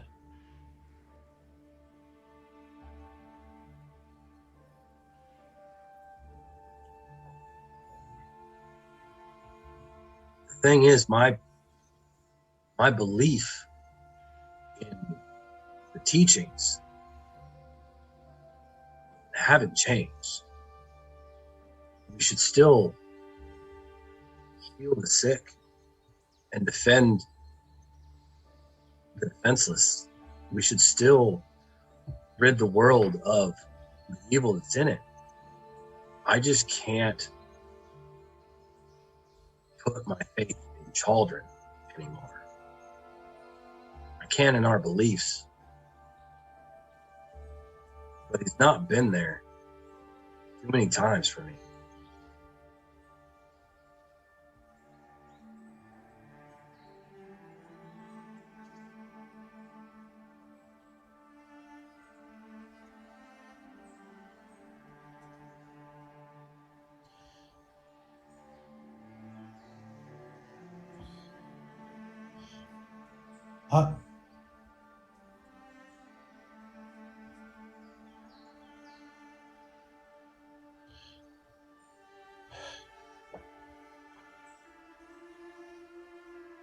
I don't know what you've been through,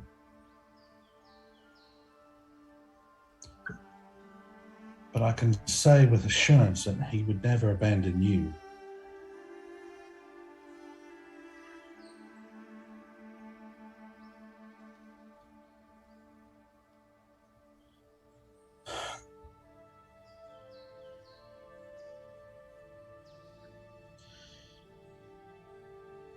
You see him kind of like open his mouth and then shut it a whole bunch. Like it's like he wants to say so many things, but then keeps ruling it out and like second guessing what the best thing to say is at the moment. And Yeah. Look, I appreciate you and everything you've done for us. and I still consider you my friend and my mentor. But I can't take this path any longer. I'm actually quite jealous that you can.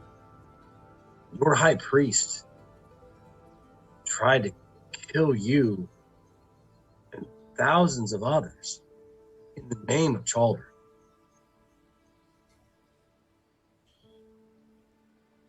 Putting someone's name on it doesn't make it theirs. Children had no interest in anything that Renmon was doing. I think you know enough to know that. I do. And he was stopped. There's nothing to say that obviously that children stops everything from happening. It can't stop everything, or else we wouldn't have any free will. But don't you think it's a bit strange that he sends 2 of his clerics and a paladin who honors his name in his own way, specifically gathered out of seemingly random circumstances to go and fight this evil and stop it successfully? I'm sorry. I know what you need is not a theology lesson right now. No, I understand your point, and I've thought it through many times, and I've struggled with it, but I just can't get behind it. I can't believe that all the bad things I had to go through, all the deaths I had to see, was his way of getting me to that point. Because that just doesn't make sense to me.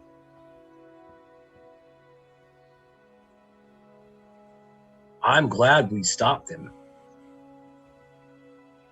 But I didn't stop him because children wanted me to. I stopped him because it's the right thing to do. And I think that's what most of us are doing. Even if we're, like you said, evil can be done in his name without his condoning it. So can good.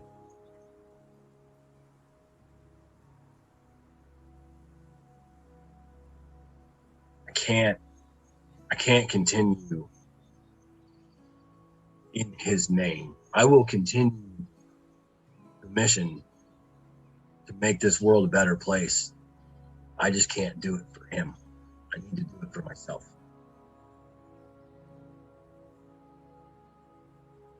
Because my faith in him is gone.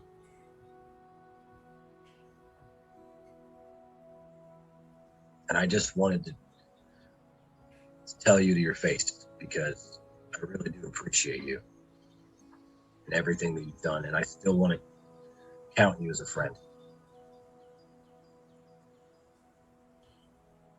Always. And I find myself at a bit of a loss for words, because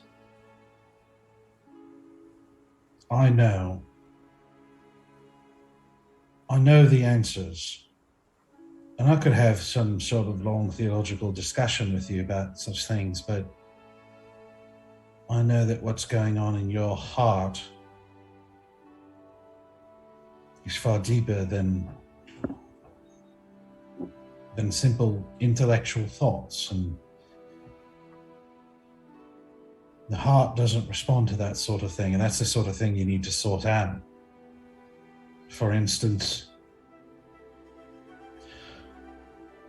I hear this news and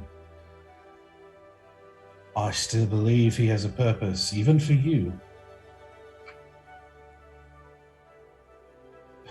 But it still does nothing for the sadness in my heart.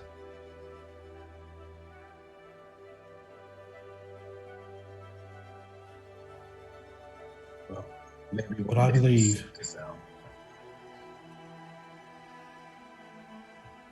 I believe he will always be there, waiting for you. He won't. You might give up on him, but he doesn't give up on you.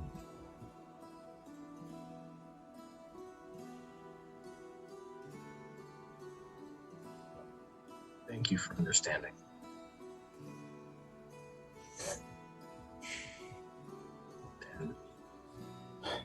Well, I'm afraid I'll need to get back to work. Well, this may be a little untactful, but I kind of don't have my healing abilities anymore. And if there's any healing potions or anything you could spare, it would be appreciated. Because I still want to help and save others. I just can't do it the way I used to.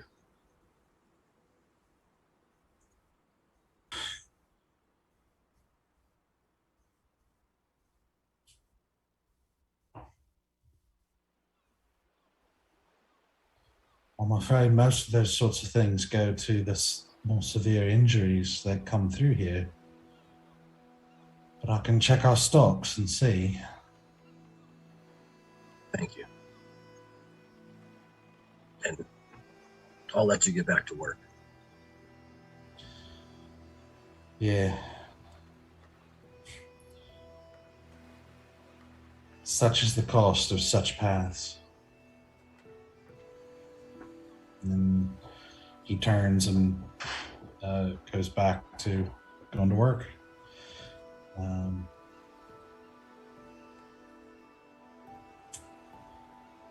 So are you just hanging out there with Bear? Yeah, I mean, I know I don't have magical healing, but I assume I don't even know what my medical is anymore after stuff changed. But I assume I can still help. Yeah, a little bit here and there, yeah. I'll go with Stoic since I figure he knows more about like how the body works, and if he can't do it with like his doctor medical stuff, I'll chime in with my healing magic and help out. You should, because it's a fucking train wreck, dude. Because it didn't used to be, but now it's a -1. Oh, okay. Yeah. You're like, shit's changed, man. I'm like, Yep. I used to know how to do this. Duct tape. Okay.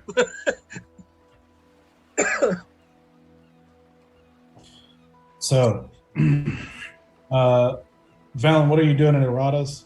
Well, I mean, for one, check the health potion thing, figure out what that situation is. Probably would get the go ahead and talk to him about getting some kind of nice, like, formal outfit. Go ahead and get measurements and stuff like that put together, and then talk to Kiri. So, yep. Okay. Two-timing dog. I like that we all are like pitting like the situation. We're like, none of this is legitimate, like anything. Yeah. You two-timing dog. Yeah. You just gotta know how to play the games, Stoic. That's all, man. You just gotta know how to play the game. Honestly, if there's any legitimate relationship here, it is actually Kiri. Because she legitimately likes him. Yeah. Enthress she's a manipulator. Mm-hmm. You know. She likes everyone. Yeah, exactly. Okay. So you can send me details on the formal wear if you have any. For I what got a few you're wanting ideas. with Errata. Errata says that he did manage to find a trader that had a health potion that he was able to procure to pass on, to you for 50 gold. Okay. But that was all I could find at the moment. Is it a Regular. regular healing? Okay. I'll add that to the old inventory. Yep.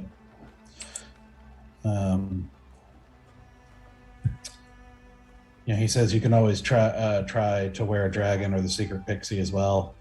Secret pixie is a little less certain, but you never know. Yeah.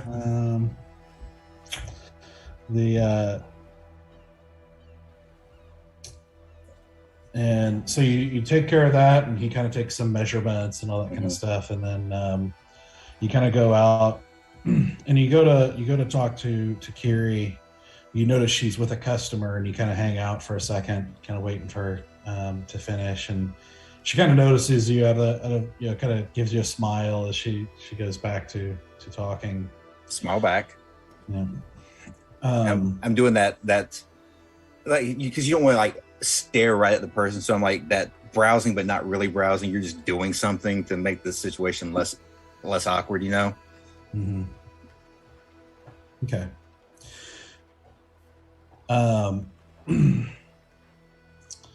She finishes up with the customer and kind of wraps up their stuff and gives it to him, bids him goodbye and everything, and then she turns to smile at you, and as you go up to talk to her, you see from outside the shop a purple flash of light followed by a that like shakes the whole shop.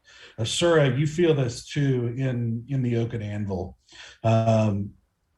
Bear and Stoic, you hear this distant crack and this kind of vibration through the ground as you go outside and look, and you can see the temple of life is kind of elevated a little bit, like where the because kind of an elevated portion, at least enough to be able to see the city, and you see toward the central market a second flash of purple light in the middle of the central market, followed by another crack and boom.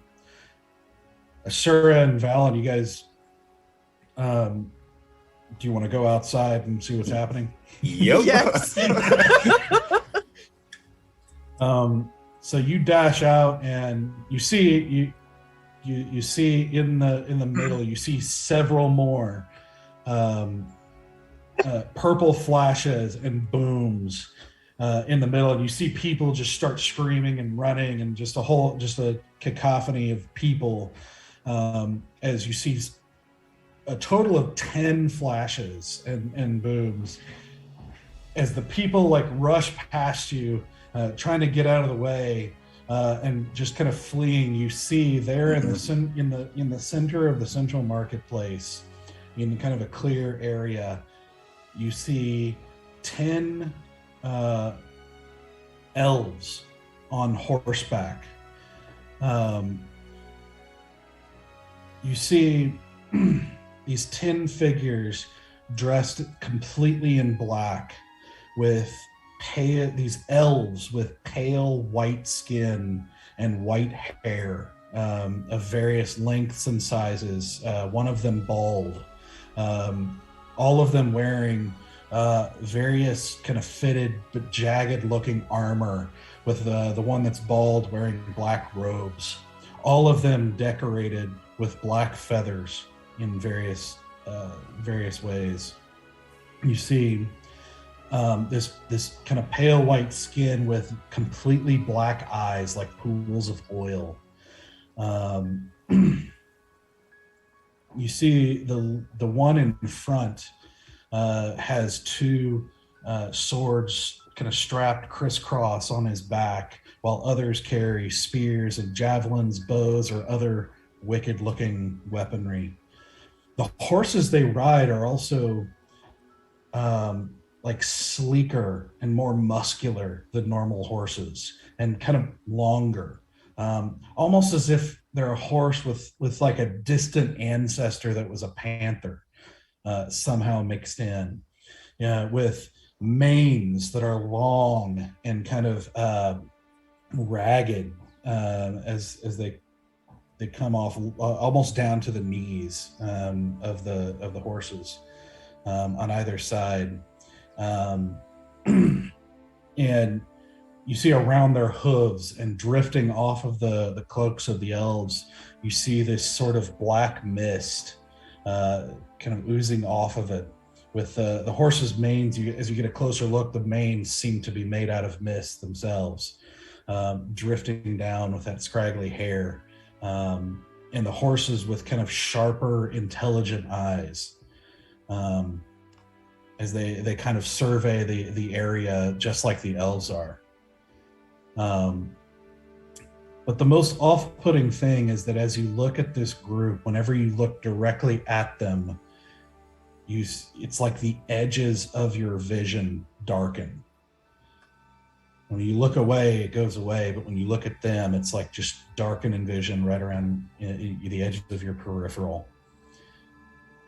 And the one with the sword strapped up his back, as the people have mostly all fled, with only a few of the city guard remaining, with like weapons drawn, looking at each other, they notice you two as you guys see each other kind of across the way from each other. And you see, we're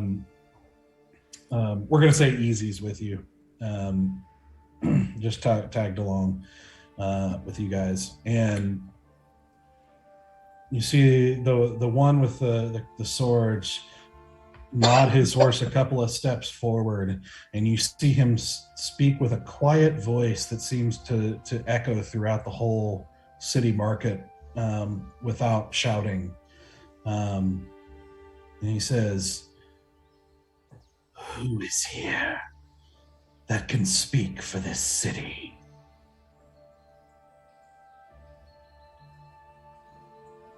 You look around and you see the guards. You don't see any guards of rank at this immediate moment.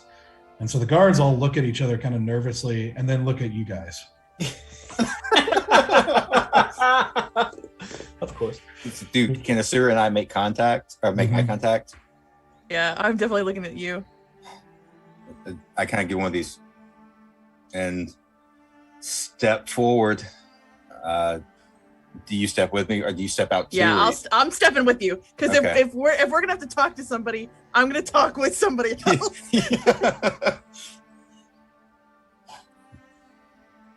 We can speak for this city. You see his head kind of lower down to look directly at you with those oily black eyes. And he says, "This city is in danger. A line has been crossed." With a smooth motion, he dismounts from the horse and he steps up to you, and you see that he's actually like taller, like a good, a foot and a half taller than you, with this kind of slender but muscular figure with this kind of fitted black armor as he steps up. And his eyes just never leaving yours as he steps up. And he says, "It comes." What comes? You see him. You see him in this quick motion. He like reaches out and plants his hand on your forehead, and your vision transforms until you are flying across woods towards where you can see mountains starting to loom up, until it settles down to the view of a particular mountain kind of closer to the edge. And it takes you a moment, but you realize this looks familiar. You've actually been to this mountain before. And you went up it and you went inside it. That this is the mountain where you were sent to rescue the miners with the Temple of Shazran inside. And you see nothing for a moment, but then you hear a rumble as what seems like an earthquake begins to happen as you see the trees shake. And there you can see the balcony area that you discovered when you exited the Temple of Shazran before. You can see right where that balcony happens, you see it suddenly explode outward as you see a skeletal hand reach, like an arm, burst out of the mountainside as another one bursts out next to it, as you see pulling itself out of this mountain the gigantic skeleton that you saw in the Temple of Shazran with all the strange symbols engraved into it pull itself up in its full 100-foot height.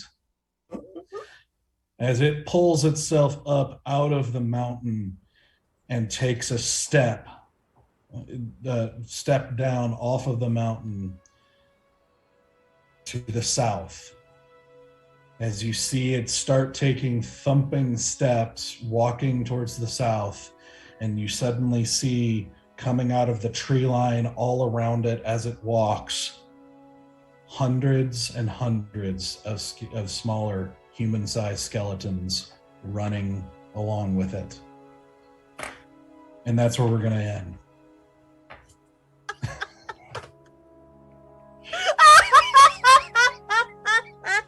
So when we said we're getting our asses kicked, you heard, oh, okay, how about a giant skeleton? Yeah. What is this chicanery? I don't even. This isn't like the Ghostbusters where we can like make him the Stay Puft Marshmallow Man. Is like we're stuck with the skeleton thing. That's what we're going with. Okay. And cool. by heading south, is it heading towards us? Are we south? Yeah, of I that? would say, without a doubt, he's showing you this is the thing he's warning you about, and that is headed towards the city. Oh gosh. What? We're level 6. God damn it! Which direction did the army go? I mean, it's running like around as it walks. You're just seeing it kind of like running with it. The army that we just sent out to face the goblins. The opposite direction. To the Yep, south. that's what I thought. Yeah, we're smart. We know things. We didn't send the army out. We just said, hey, this is what's going on. You make a decision that is best for your country. Yeah. We never once said you should do anything. Yeah. I want to be clear about that. So I couldn't find a moment, but I wanted to tell you, Bear, when the explosions went off, I just wanted to like pick up my mace and go, let's see what Chaldron has planned for us now. And just start walking towards the whole thing. Like, it would have been so fitting.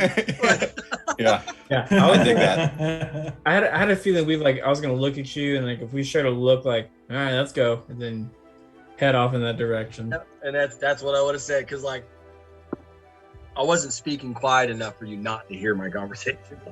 So yeah, that would have been good. Oh my gosh. Well, I knew that thing was going to be trouble, man. I knew we weren't done with that skull. That's going to happen now. Yeah. Cool. Cool. You got some planning to do. Can we get like a size reference just for? He's like I said, he's 100 foot. 100 foot. Okay. Yeah. Okay. He big. That's really big. Yeah. He's very big. Oh man. All right. Yeah. Oh. So, we will see where this goes, and as they try to figure out who these people are that just appeared, and try to figure out what they're going to do about this. I know who these people are. The minute you described them, I was like, I know who these people are. So we will be back next week to figure that out. All right. Bye. We'll see you next week, guys. Save us! Save us! Send us a bunch of natural 20s, please. Bye. Very much. Yeah.